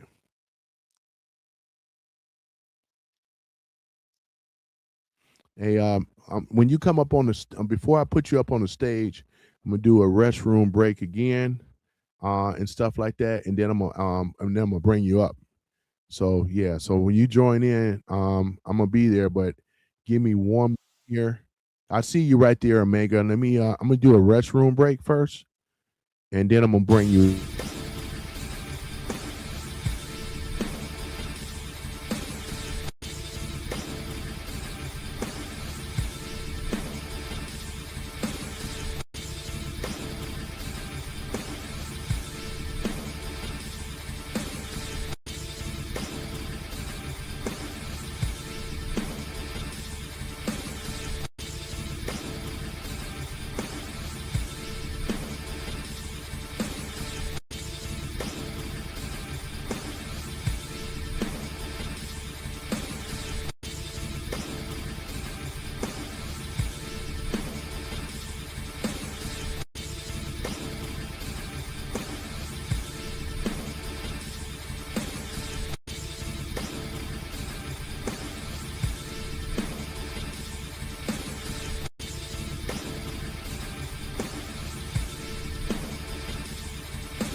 like for you guys to welcome Omega in the house.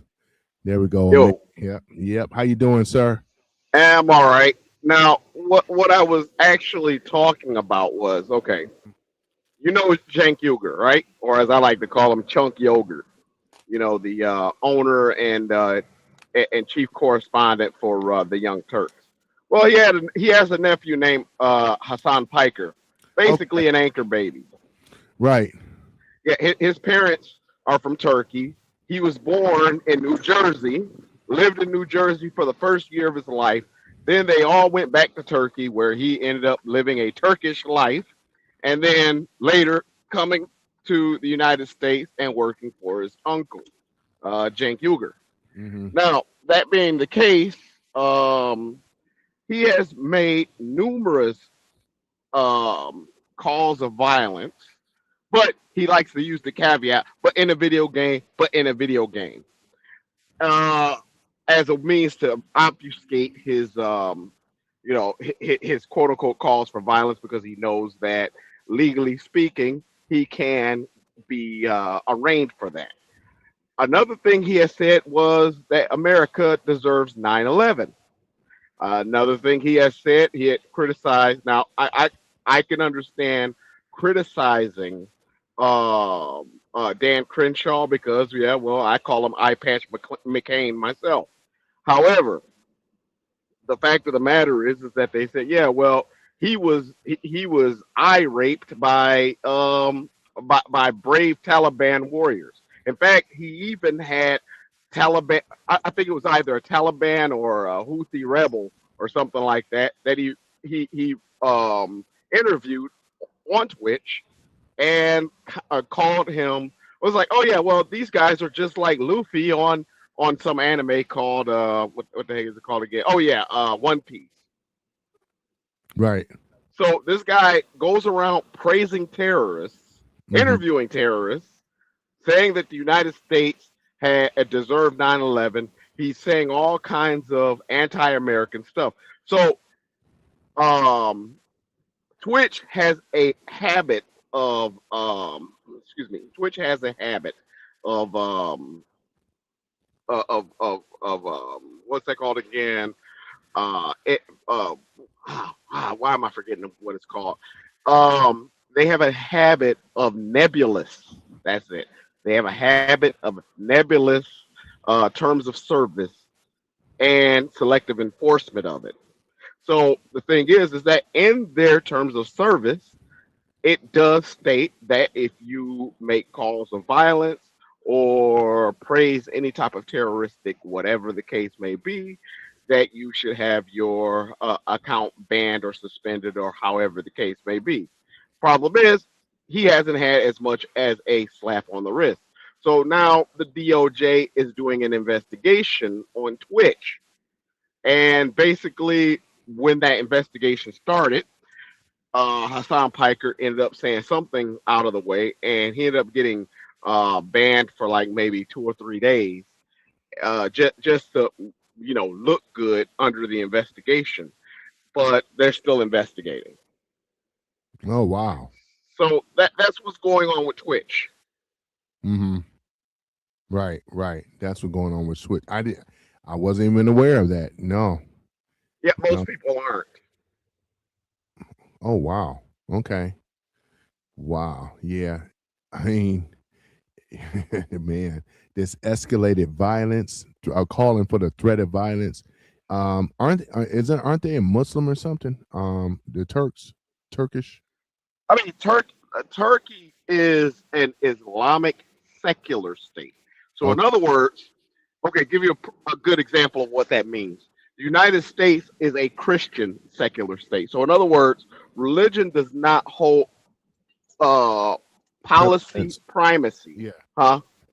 Presidents of policy. Go ahead. I'm sorry. Well, no, religion itself doesn't necessarily hold what's that called again? Primacy over religion doesn't necessarily hold primacy over policy. However, it is expected that political leaders should be some form of Christian, like in the United States. Okay, well, that's the same thing that goes on in Turkey. Turkey is almost the same way. Um, um, what's that? Policy wise, as well as law wise, it's not an Islamic state. It is a secular nation. However, any political leader is expected to be a Muslim.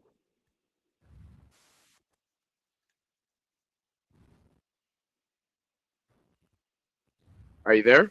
Yeah, I'm still here. Go ahead. Yeah. So Mhm. that's what that is. And then on top of which, um, Mhm. as far as Hassan Piker and Cenk Uygur is concerned, they're not Muslims anyway. They're atheists. Right. Yeah, it makes sense. You know. But you know, and the irony is, okay, Cenk Uygur, he flirts with socialism. He's half the reason why Alexandria Ocasio Cortez became a congresswoman or whatever. Because he's one of the founders of the Democratic Socialists of America. And then they kicked him out of the supposed caucus. Mhm. Okay, Right. Hassan Piker is a self-avowed Marxist. Right. And the irony is funny because Marxists, people who claim to be Marxists, tend to be rather stupid. Hassan Piker is not a very intelligent person. He's smart. He's a midwit. Okay, he's a midwit, meaning that he's smart enough that the average person thinks he's smart, but he's Mhm. really a dumbass. Right. Okay, so the thing is, Hassan Piker is a grifter. I mean, he says I'm all for socialism, Marxism, blah blah blah blah blah. But everything he does rings of capitalism. If you're a Marxist, you wouldn't be talking about your Maserati that you just bought because you'll be talking about everybody. Everybody should have a Maserati, and that you would donate your money to help other people get a Maserati. He donates nothing. Right. Okay, he lives in a $5 million mansion. Mhm. Wow. Okay, we call them champagne socialists. Basically, a bunch of grifters. Basically a bunch of grifters using Mhm. socialism, Marxism, and communism as a means to gain money from their followers through donations because their followers are not very fucking bright either. Right. Okay. Yeah. Now this is the guy here, Hassan Piker, right? We could pretty much just identify him as a left winger. Well, This I is mean, he, left winger is quite frankly an understatement. okay. It's an understatement. This Mhm. guy is, I mean, he is one. How can I say this? He is one call of violence away from. One call of violence short of being what they call a tanky. Okay. Tankies are supposed wannabe communists who basically say, well, the Soviet Union did nothing wrong. Mhm.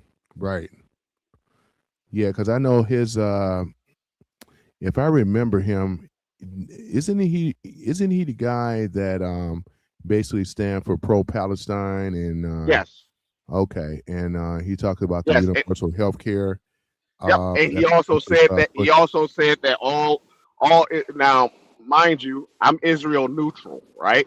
I Right. am now. I'm going to give you my perspective on that whole thing, and I tell people this all the time. I'm like, okay, for everybody who sit back and says, well, they're settlers, they don't belong there. Well, first of all, dig up the bones, you'll find genetic link. First of all, second of all, the world up until recently, right?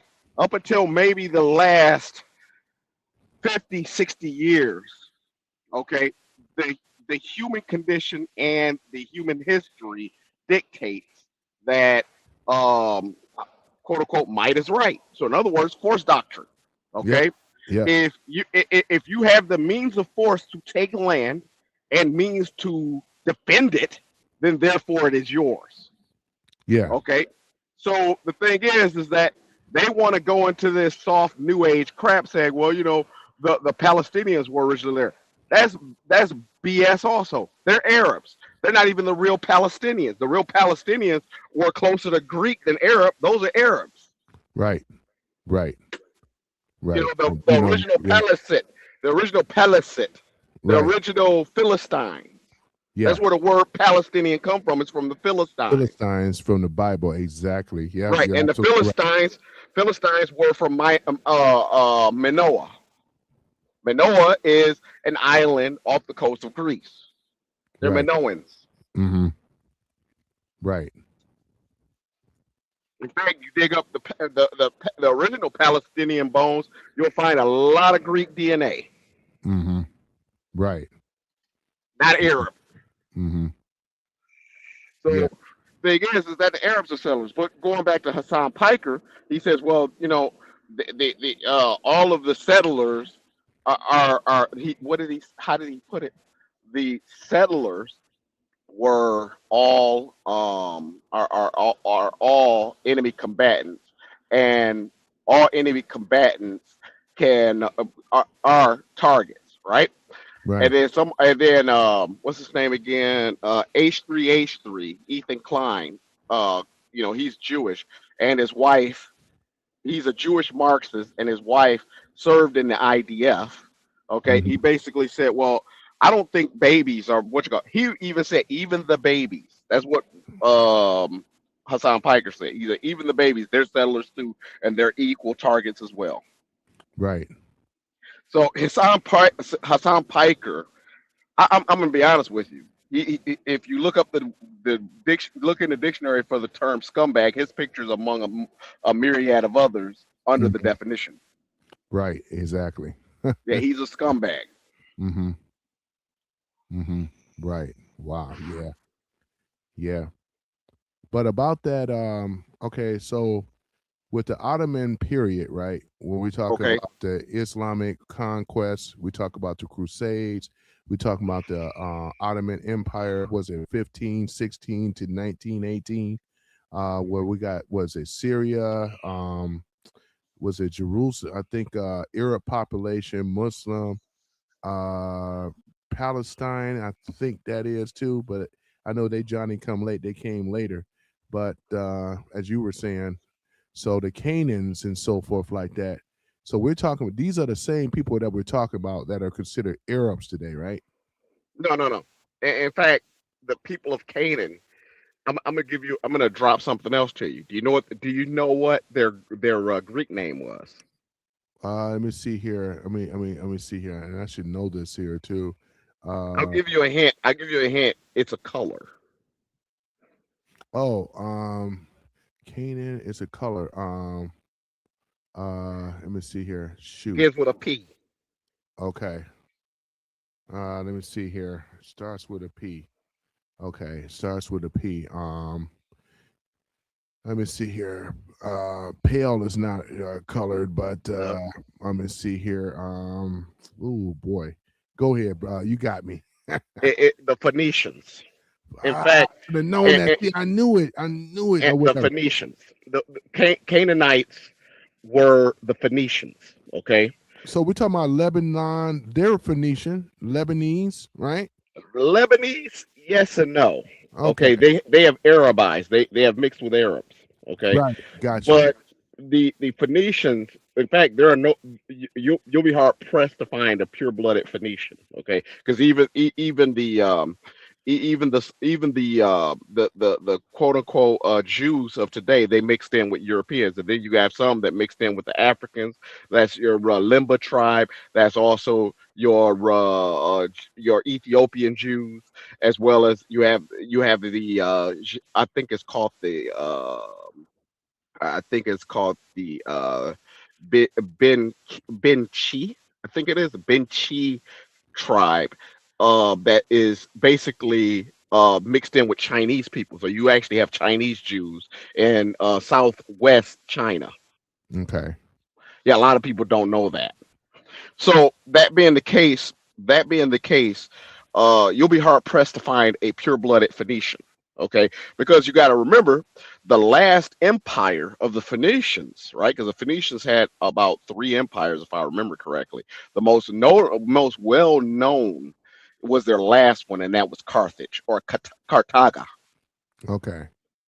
Carthaga was their last empire. And then when the Romans defeated them in the Second Punic War, that was where you had Hannibal Barca. Yeah, I A was about lot to of people, say, I know yeah, that. Yeah, now yeah, I a know lot of Punic people, Wars. Yep, and the irony is, a lot of people think Hannibal Barca was black. No, he wasn't. He was a Phoenician. makes He, sense. he was a Phoenician. So where did they come up with the term of Hannibal being black? Because It's it come been out of it's the same wives' tale that everybody talks about as far as the Egyptians. Sure, there was Kushite rule in the upper and lower kingdom, and that was around the 25th dynasty in Egypt. Okay, Kushite. Anybody in Egypt, the word for black people were Kushites. Okay, okay, right, Kushites were black. The Egyptians themselves, they were a rainbow of people, but none of them darker than maybe a modern, very dark skinned Arab. Okay, right. so the thing is, in fact, Ramses, they I think they found his sarcophagus and his mummy. They took his hair. He was a ginger. He Mm, had red hair. Ramses had red hair. right. So the thing is that you know it comes from a lot of it comes from the pro black revisionism, or as some people slang call them, the we was kangs crowd. Okay. You know what I mean? So the thing is that with me, I I like to go by what can be proven, not by what is said. Okay. So what is proven is that the people of Egypt, they've been there for 8,000 years. Right. Okay, the Uh-huh. same people, quite a few mixed with Arabs. Okay, we'll give them that. However, um, very few had mixed with Cushites. The Mhm. Cushites were from the Upper Kingdom. Okay, the Upper and Lower Kingdom. A lot of people get it all twisted. The Lower Kingdom is in the north, and the Upper Kingdom is in the south. Okay, the Right. Upper Kingdom is the mountain area. That's why it's Right. called the Upper Kingdom. The Lower Kingdom were in the flatlands. Okay, so what happens is northern Egypt is all flatland. The Valley of the Kings and all of that stuff, that's in the south. Mhm. Okay, whereas mountainous and treacherous. Now, and what annoys me, okay, they say Cleopatra was black. No, she wasn't. She was Greek. Okay, the name the name Cleopatra Mhm. comes from the Greek language. Okay, her name Ptolemy is a Greek name. They were Greeks. Okay, and then even more Greek because they followed the same practice as the original pharaohs. You know what the original pharaohs practiced? They literally practiced incest. Okay, they marry the brothers and sisters together to Right. keep the power in the same family. Yep. Yep. So they're extra Greek. Yep. Exactly. Though Yeah, a lot of the nobility, or what we could say, the actual blue bloods, they follow that. I guess that's where a but lot yeah, of the that the came the from. the Yeah. queen. Okay, here's the bare bones truth. Okay, the former Queen of England, rest in peace, and she is as English as Wiener Schnitzel. Okay, her family, she's a Habsburg. Okay, Right. But she's she's German. It's German. German. Yep. Yep. Yes, I know that. Yep. her husband Prince Philip, he was as Greek, and he was as Greek as Wiener Schnitzel as well. Oh, and by the way, there are fifth cousins three times removed. Mm. Wow. They're both Habsburgs. Mhm. So, in other words, King Charles, his parents were related by a common ancestor, which just so happened to be one of the last Habsburgs, or last to carry the name Habsburg. Right. So most of the European royalty, so to speak, with the exception of the current princess of Monaco, their family line is tied to the land actually. Mm. But aside from the Princess of Monaco, right? All of the quote unquote existing kings, because there's still a king of Spain, but he doesn't do anything. In fact, it's more ceremonial. It's even less political than the monarchy in Europe, and it's even less yes, even less ceremonial than the role in England. Okay, they actually still have a king, and it's still technically a hereditary title, but you never hear anything about the King of Spain because the King of Spain basically does nothing but join parades, and that's about it. Oh, Okay, yeah. so Yep. he's still allowed to live in his castle. So the thing is that and he's related to the current king of England. They're like seventh cousins or some crap like that. Right. Right. So all of the royalty from the Renaissance, all of the royalty from the Renaissance, the post-Renaissance, and the early modern era, they were all cousins. Right. Exactly. They were all cousins. Mm-hmm. Wow. Yeah. Wow. Wow. Yeah. And the same thing happened in that region as well. A lot of the same thing. So like for example, okay, we're gonna go to the dynasties of Egypt, right? Right. They married they they married their brothers and sisters. Okay, Mm-hmm. Pharaoh literally means the chief house or Mm-hmm. the head house in ancient Egyptian language, right? Mm-hmm. Means the chief house, right? What will happen is a new dynasty comes when that house falls. The house falls because, well, too much inbreeding. Right. Too much inbreeding. Then that house falls, then the next dynasty comes up, which Mm. was probably a vassal to the previous house. And Right. then they end up breeding themselves out of existence. Now their next nearest vassal becomes the next pharaoh.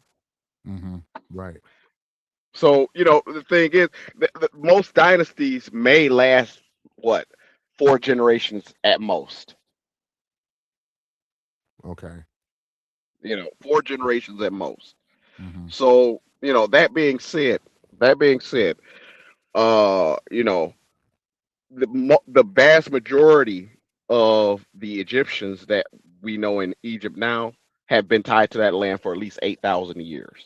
Okay, Wow. Uh-huh. uh, the black people in the South, they are part of the Kushites. Now, and then they want to sit back and say Cleopatra this, this. I'm like, you know what? You guys want to do this. I said, do you guys know who Amanatore is?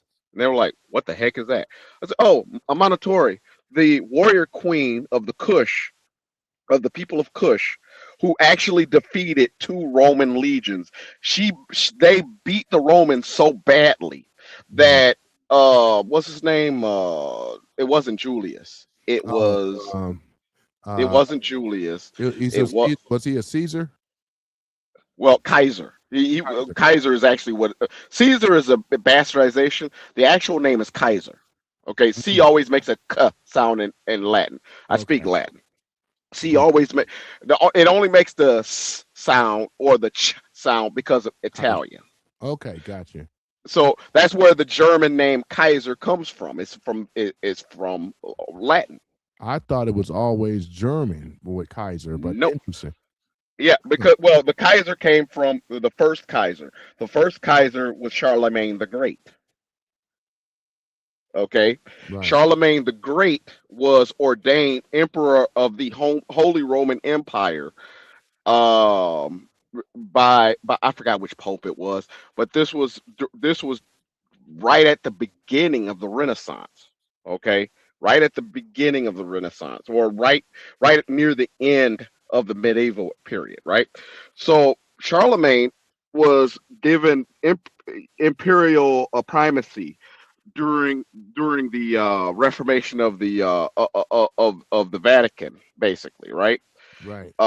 So what happens is that the term Kaiser came up. They said, "Well, we're going to call you Kaiser." So then, because it was kind of half of historians say that Charlemagne was French. The other half said he was German. Well, the problem is that France and Germany were once a single country at one point. So, he could have been either. He spoke both languages. Okay, so he became the first Kaiser. The term Kaiser ended up shifting to the Germans, whereas the term Imperator what went to the French, which where we get the word emperor from. Oh, wow. Wow. Okay. All right. It's a Wow. imperator. Mm, Imperator is another Latin term. Okay, imperator literally means he who's it literally means he whose word is law. right. So that's where we go get the word emperor from. Kaiser ended up splitting into two words. Caesar Kaiser went to Kaisser, which is German, and then Czar, which is Russian. Okay. That's what happened to the word Kaiser. Hmm. So, you know, it's rather interesting. I sit back and read history all the time because I've always been one of those people that have been curious. I'm like, why is this? Why is that? I And know, I right? just sit back and read. Yeah, that's real cool though. Yeah, Yeah, man, that's what's up though. Yeah, man.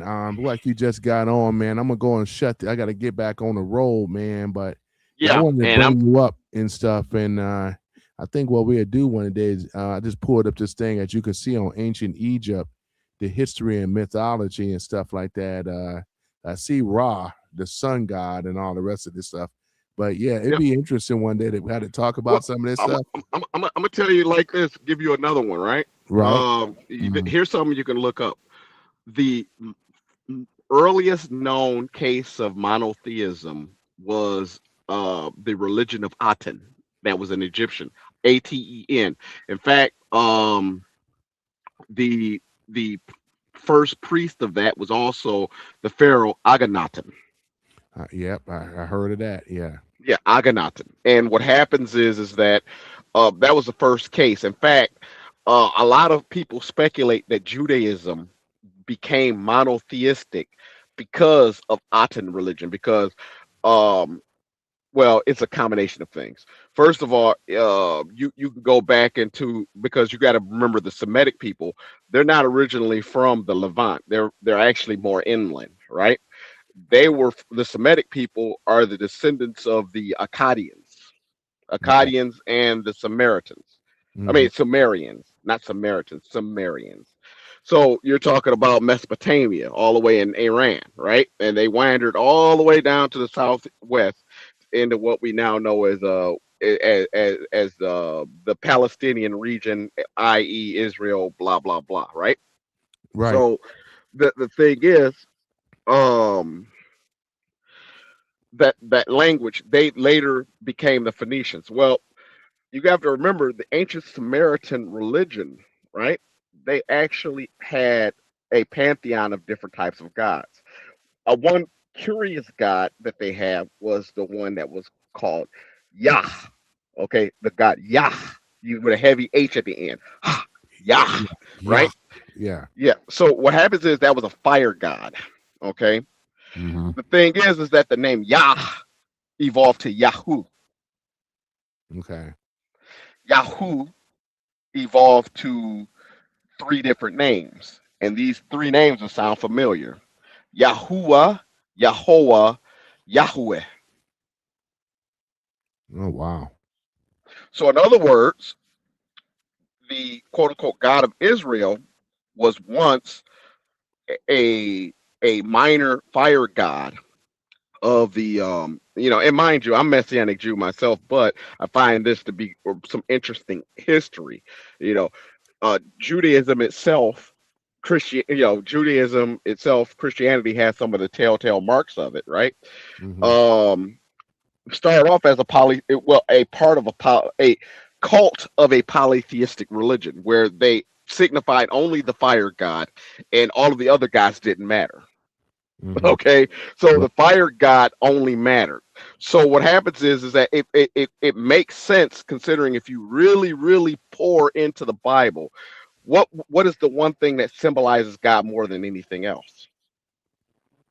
What signified? Yeah, go ahead. I'm sorry. A burning bush, Yeah. That's one of them. pillars, pillars of fire to Yeah. stop the Pharaoh, Mm-hmm. raining fire from the sky. Yeah, there's a lot of references to fire, Right. a lot of references. But if you go back, and then if you go to the old cuneiform, if you go into the old cuneiform clay pits and read Sumerian, the quote unquote the Sumerian creation myth, right? Mm-hmm. It is nearly a one for one um, transcribance of the first two chapters of Genesis. Oh man. And these clay tablets were written 6,000, no, 8,000 years ago. Okay. Yeah. Wow. Six. So the thing, Wow. yeah, they were first written about 6,000 BC, Mm-hmm. the earliest form of writing known. Right. And that also ties into the young Earth conspiracy theorists. You know, the religious people that believe that the Earth is only 6,000 or 8,000 years old. That's where that comes from because human writing only existed for the past 8,000 years. Right. Right. Right. Humans existed long before we were able to write. In fact, what's that called again? Necessity is the mother of invention. When it became necessity to write, then we invented writing. Right. Yeah. Yeah. I Because pulled there's a up here. I pulled up huh? here too. I said I pulled up here as well too for the Anunnaki, the ancient Mesopotamian mythology Yes. by the Samaritans. That I think they got what is called the Emerald tablets and whereas Anu and who's the ones it was the brothers Neil and yeah Ananuki. yeah that's it. Yeah. Mm-hmm. Yeah, Yeah. I've read into a lot of this stuff. A lot of it I've forgotten, but for the most part, how would you say, I absorbed it, even though I forgot the literal context of it. Okay. Post Babylonian period where they come out of, Inky and Eel, which is Yeah, wisdom and water, right? yeah, Yeah. Yeah. yeah. Um, So yeah. yeah, Go ahead. yeah. So a lot of these concepts, it's like going into Judaism, right? Judaism started off as a splinter cult of the fire worshippers. That Hmm. that ended up splitting into two different religions, right? One Right. became Proto Judaism. The other one became Zoroastrianism. In fact, there's a somewhat tie between Zoroaster or Zarathustra and Abraham, right? Because at one point in history, what became Judaism and what is now Zoroastrianism was pretty much the same religion. It's just two different interpretations of the same religion, right? Right. Whereas one side stuck to the idea that the God of light, God of fire, is the God of everything, whereas the other one went off and said, well, the God of everything uses a lot of fire. So the thing is that when it went into that direction, right? The other people went south, and then they ended up getting mixed up with the Egyptian Empire. When they went down into Egypt, then they ended up getting into what is called henotheism. Henotheism is the belief that multiple gods exist, but only your God matters, right? Right. So what happens is that that's why in the Ten Commandments it says you should not place any other gods before me. The reason for that was because of the henotheistic practices of Judaism at that time. We're talking 1,500 BC. Okay, yeah, Right. they acknowledged other gods existed, but you don't worship those gods. Then it went into, I forgot the term, but it's more or less like what Samaritanism is today.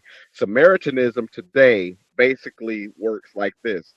Um, other gods exist, but you should absolutely ignore them, right?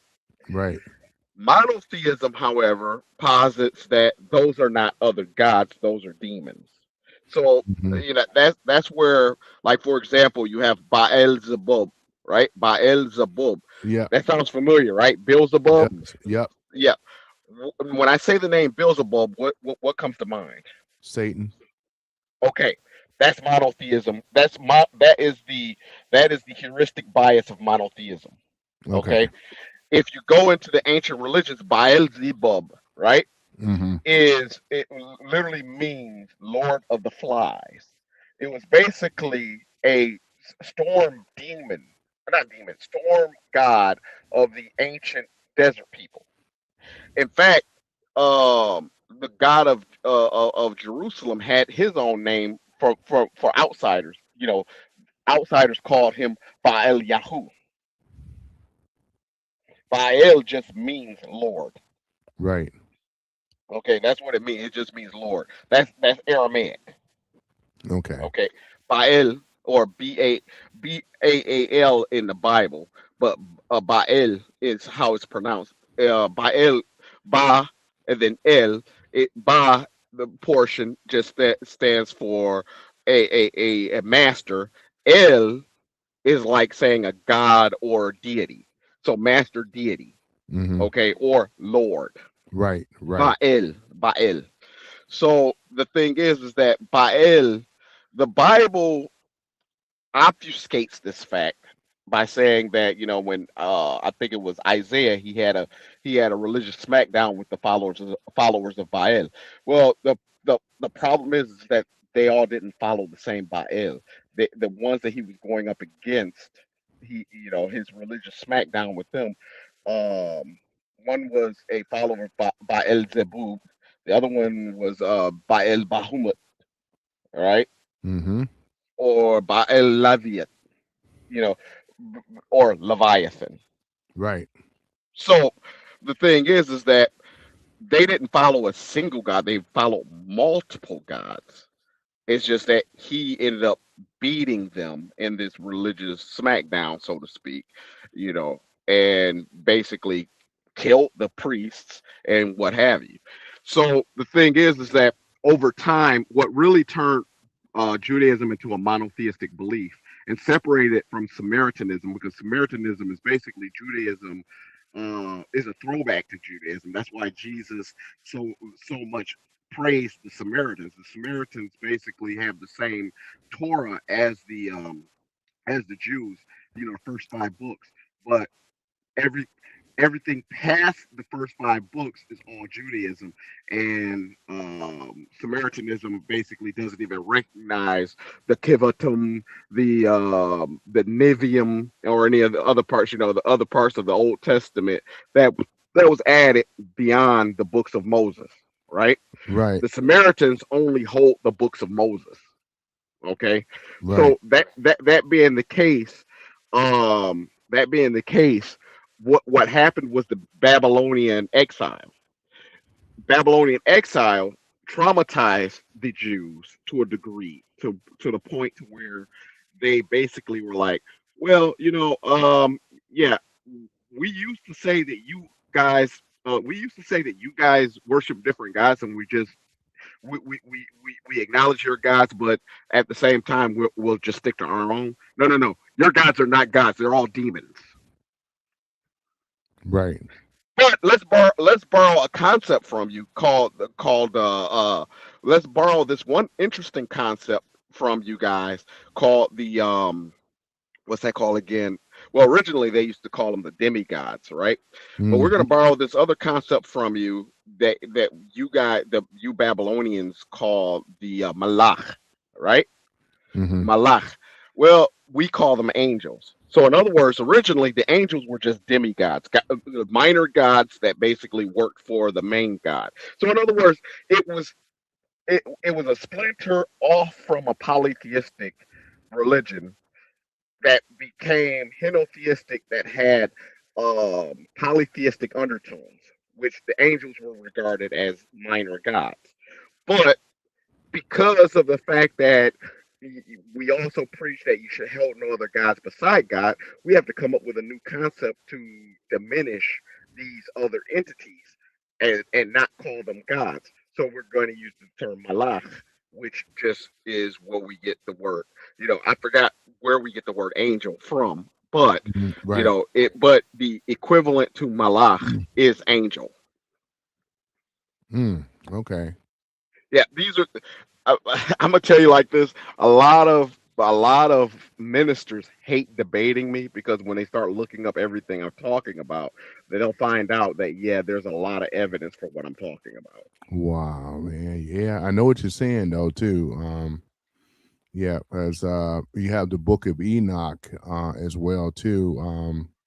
Yeah, Uh, that was building. actually thrown out. That was thrown out by the Catholic Church primarily because it was thrown out by the Catholic Church primarily because of the fact that it kind of calls into question a lot of Catholic practices. I mean, there's a lot of things that happen with the Bible because of the Catholic Church. In fact, there are several verses completely removed from the Old Testament because it would call a lot of what the Catholic Church does in its question. And those verses remain missing in the King James Bible that most Protestants use. So I actually read the Torah in Hebrew, and I've noticed quite a few chapters completely missing, Right. completely missing in books. Because there are a couple of books in the Torah that, or should I say, the Tanakh, not the Torah, but the Tanakh that doesn't exist in the Old Testament of the Bible. The the book of Enoch, as far as Jews are concerned, is not necessarily canon, but it's not necessarily ignored either. But by the Christian standard, it's completely ignored. Yeah, because it predates the Genesis of what they created. They said that it started with Genesis, but when you look at Enoch, the Book of Enoch, I mean, even talk about Gilgamesh. Yeah, Yeah, go the ahead. book of Enoch, isn't predating Genesis. It runs parallel to Genesis. That's the problem. It runs parallel. So in So, other because words, it's a Enoch, second. well, Enoch was before Noah, though, right? Yes, but Noah was during. Enoch was during the Genesis. So in other words, it runs parallel with with the book of Genesis. Okay. All It right. runs parallel with it. Okay. But the thing is that because of the fact that it ran too parallel with it and explained a few things that were uncomfortable and inconvenient, they basically said, "Nah, this is hypocritical. We can't publish this. We'll just lock it in a vault somewhere in the basement and forget it even exists." Right. I mean, it's just like, what's another one? There is a book that the Catholics picked up that the Jews basically said, "Yeah, we're gonna tuck this away because it doesn't make sense to keep following this." And that's the Book of Bel and the Dragon. Okay, now that one was basically a reimagining or a revising of the Book of Daniel, which basically was an even bigger embellishment of the Acts of Daniel. Okay, the Jewish perspective is, well, we already have a Book of Daniel. Why do we need a second one? Right. Why do we need a second one? Mm, That's literally why the Jews basically wrote it off. But right. the Catholic Church holds it. They don't have it as the official. They don't have it in the official biblical canon, but it's definitely something that they look at, and you will sometimes find it added into a later part of their version of the Old Testament. Okay. So Bell and the Dragon. A lot of the Protestants basically completely reject Bell and the Dragon. Right. Wow. Yeah, man. Wow. Yeah, I'm one of those guys. I'm hmm one of those guys. I'm, If you I'm start talking about finding these, out. I'm finding that out. yeah, if you start talking about these religious texts, I will start throwing hmm curveballs at you. Wow. Yeah. I'm finding out though too. Yeah. I'm finding out, you know? Yeah, Yep. I am definitely finding out. I am, man. Oh man. I mean, like I said, anything I just said, you can research and and find out the context of it. And there's a lot of evidence to back it up. Because I mean, me Mhm. personally, I've been spending the past 20 years researching this stuff. Yeah, it's amazing, man. Yeah, we're gonna do this another time on this, where we're gonna talk about the religious aspects of it. I like how you clarify that with me with with the book of Enoch run parallel with Genesis, which makes a lot of sense. We're going to talk about that. The Samaritans, the Anunnaki, how it all ties in. Anil and Enki. We're gonna dive into that. Gilgamesh, that was supposed to be their creation, supposedly, according to the. We're gonna go dive into the Emerald tablets. I think this would be something in your wheelhouse, there, Yeah, Omega. And yeah, yeah, I think that's going to be really cool, though. I'm gonna have to get a copy of the Emerald Tablets to be able to keep up with you because I don't have a copy of it right now, but I believe I do have the Book of Enoch's and things around there, though. I think the story of Gilgamesh is he was supposed to be the only one that God supposed to show favor on him, smile favor on so much that he ascended in heaven. So they say in the Book of Enoch. So we're gonna yeah. address it, man. Well, Gilgamesh, Hmm. Gilgamesh was one of the names of the first Mesopotamian empires, the emperors. Hmm. Okay. Let me see. One of the other names that he's kind of sort of known as, and there's some dispute about it, but um, the first known emperor ever, Sargon of Akkad. Mm. Okay. So the first quote unquote king of kings, because Right. that was the original title, king of kings. There was no word for emperor. Right. Okay, so because we in our modern context we look at an emperor as being a king that is over all other kings. That's what we look that's our heuristic shorthand for it. It's like, oh, a king that other kings bow to, that's an emperor. Right. I understand that. Yeah. So, but the original term was king of kings, Right. and the first quote unquote king of kings just so happened to be Sargon of Akkad. Hmm. Which, Interesting. okay, bonus reference, right? Hmm. Yeah. Do you know what a white elephant is? Yeah. I've heard of the term white elephant, and Okay, what does it mean? let me see here. It's supposed to mean that something that has been devalued, or I think it's supposed to be something that's supposed to represent a being devalued. If I'm correct. Nope, that's not it. A white Mhm. elephant, quite literally, if you go to the most literal definition of it, right? White Mhm. elephant is it's not a gift that keeps giving, it's a gift that sucks from you.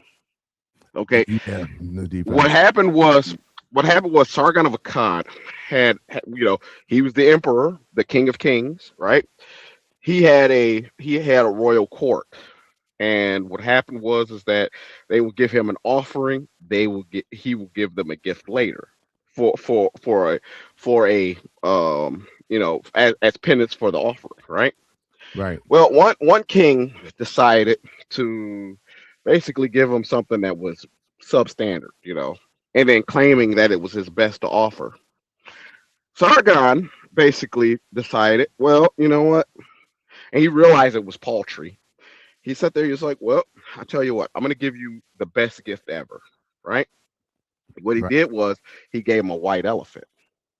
See, the problem with the emperor giving you a present, especially if the president is an animal, if the emperor just so happened to show up, you have to present the gift that was given to you by the emperor, and it must be in very good condition. Hmm. Right? Right. You Right. can't have abused it or anything. But you're in the middle of the desert and you have a white elephant. Wow. Yeah. It's going to cost you so much money to make sure that elephant does not dehydrate, does not it was an albino elephant, does not dehydrate, is not sick, Right. Does not have sunburn or blemish. Okay, so this king went completely broke, making sure that elephant was in the same, if not less depreciated, except for by age, as it was given to him by Sargon. Wow. He literally went into bankruptcy trying to keep that elephant healthy. Wow. Yeah. Wow. That's what a white elephant is. Mm-hmm. So when everybody talk about white elephant gift, I'm like, oh, so you're giving gifts that will cause ruin to the person you give it to? Like, what are you talking about? And I explained to them what the white elephant really is.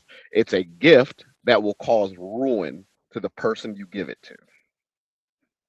Wow. Yeah. Mm, mm, It's it, mm. I'll give you a perfect example of a modern white elephant that you can relate to. Imagine you were engaged or possibly married to someone, right? Mm-hmm. And you were the primary breadwinner. They only got to sit home and live a life from the money you made, right? Yep. Then all of a sudden, you find out that the woman was cheating on you.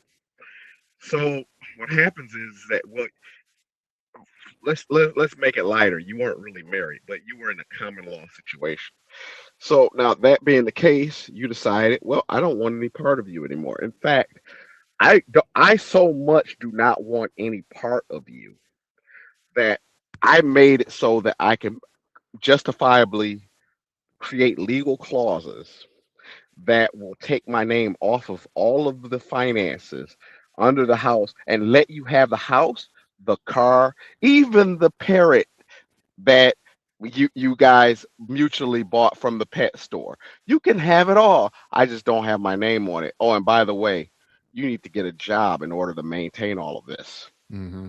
Right. Yeah, I'm telling you my story. Mm, I mm. was I was with a woman about 15, was it 15 years? No, it's not that long ago. It was 14 years ago.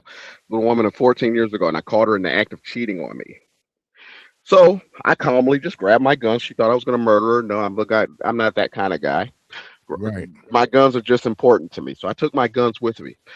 Meanwhile, I went straight to because I was in a different state, common law. Common law is not a thing in Michigan. Fun fact, Oh, they that's don't, good to know. huh? I said that's good to know. I thought it was, but okay. No, it's not. Fun fact, Michigan just doesn't enforce it, but realistically, uh a man and a woman who are not biologically related are not supposed to be in the same house with each other. They just don't enforce it. Got you. It's actually illegal. But anyhow, but in where I was living, Kentucky, common law was a thing.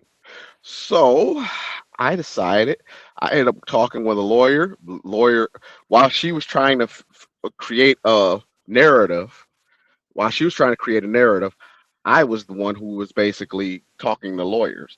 So I ended up going to court, basically not to take stuff from her, but to give it to her with Right.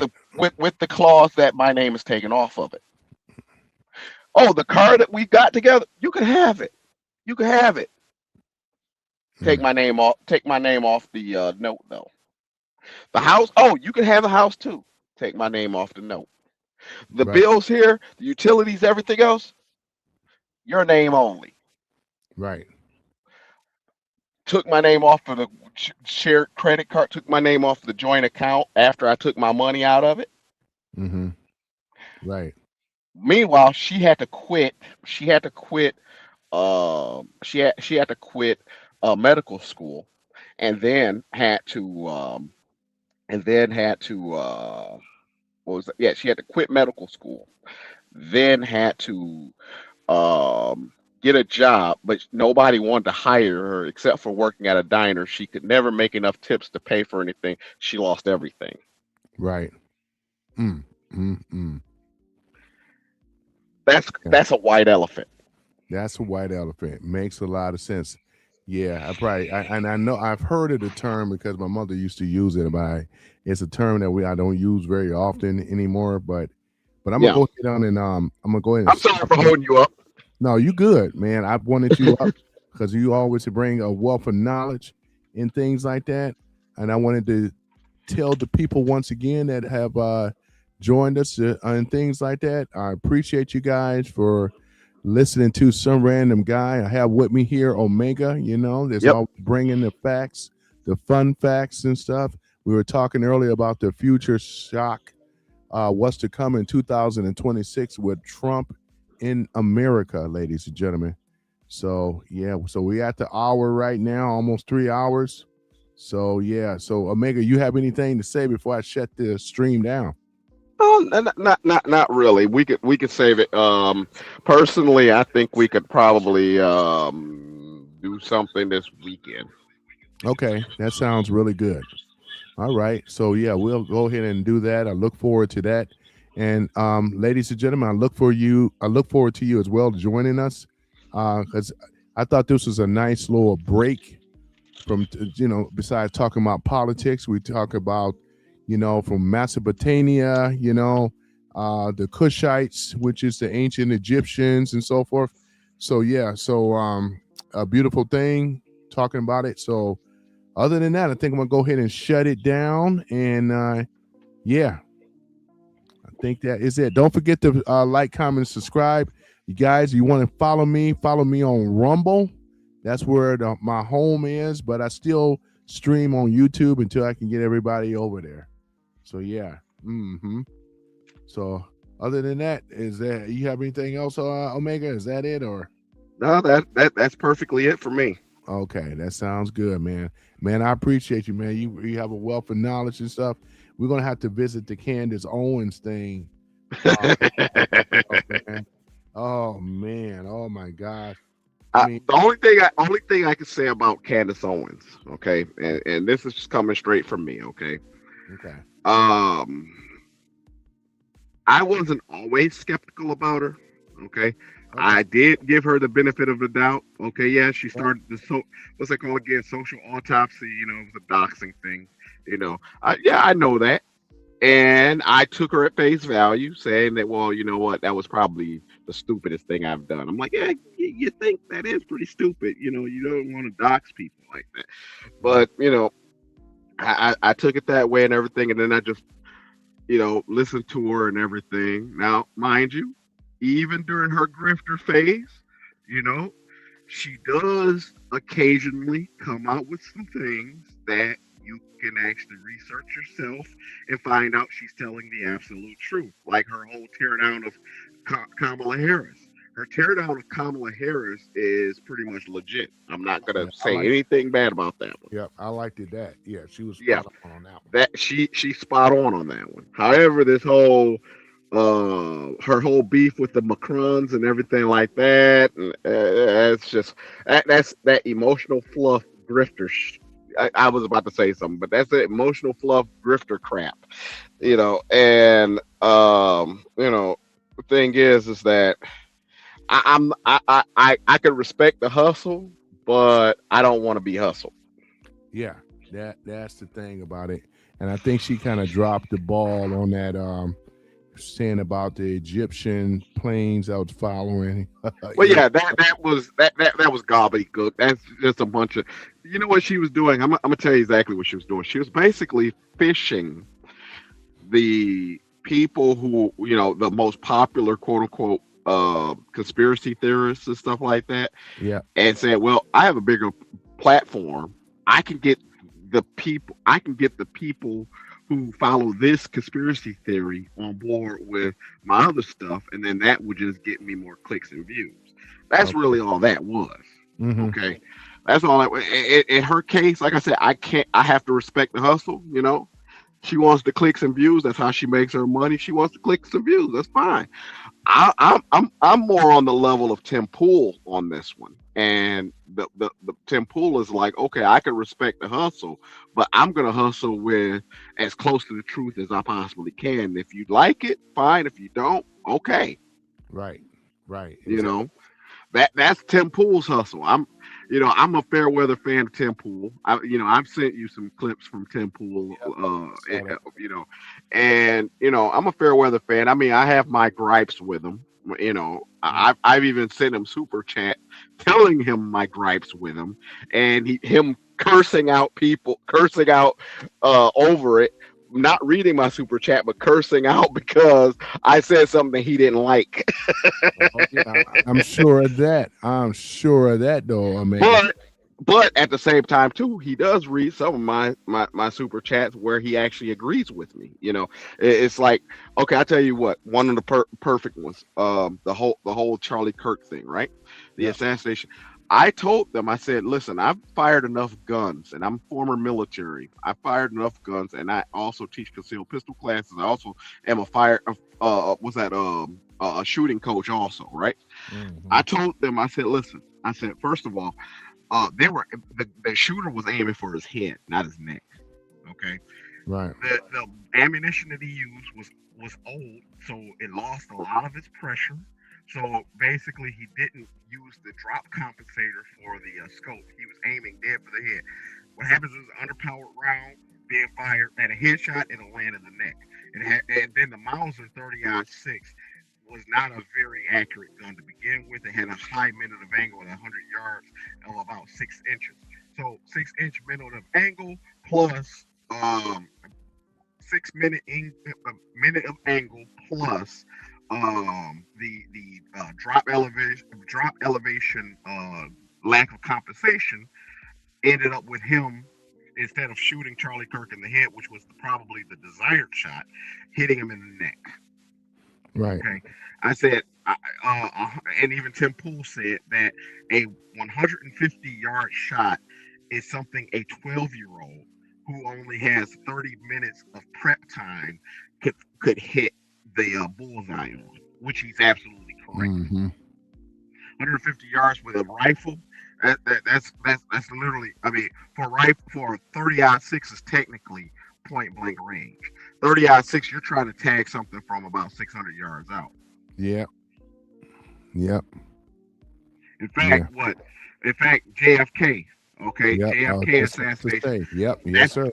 that's 30-06 at about close to 500 yards away. Right. So the thing is that even because that was a comment against what Philabonte was talking about. Philabonte, when I explained it, right, Philabonte finally realized. He was like, yeah, Omega Resetsu is actually kind of right about that. Hmm. If you're firing from a distance like that, there is drop compensation that you have to actually account for, and then on top of which you have to account for the fact that the Mauser had a poor minute of angle at 100 yards. Minute of angle is 6. Like, yeah, that's not a very accurate rifle. With a rifle worth of anything, I'm gonna have right? to shut this down. Yeah. My Okay. mother's calling me, man. But I mean, it's Yeah. all good. Yeah. Yeah. But at any rate, I'll holler at you later. Okay. Sounds good. All right. Okay. Bye. All right. Bye now.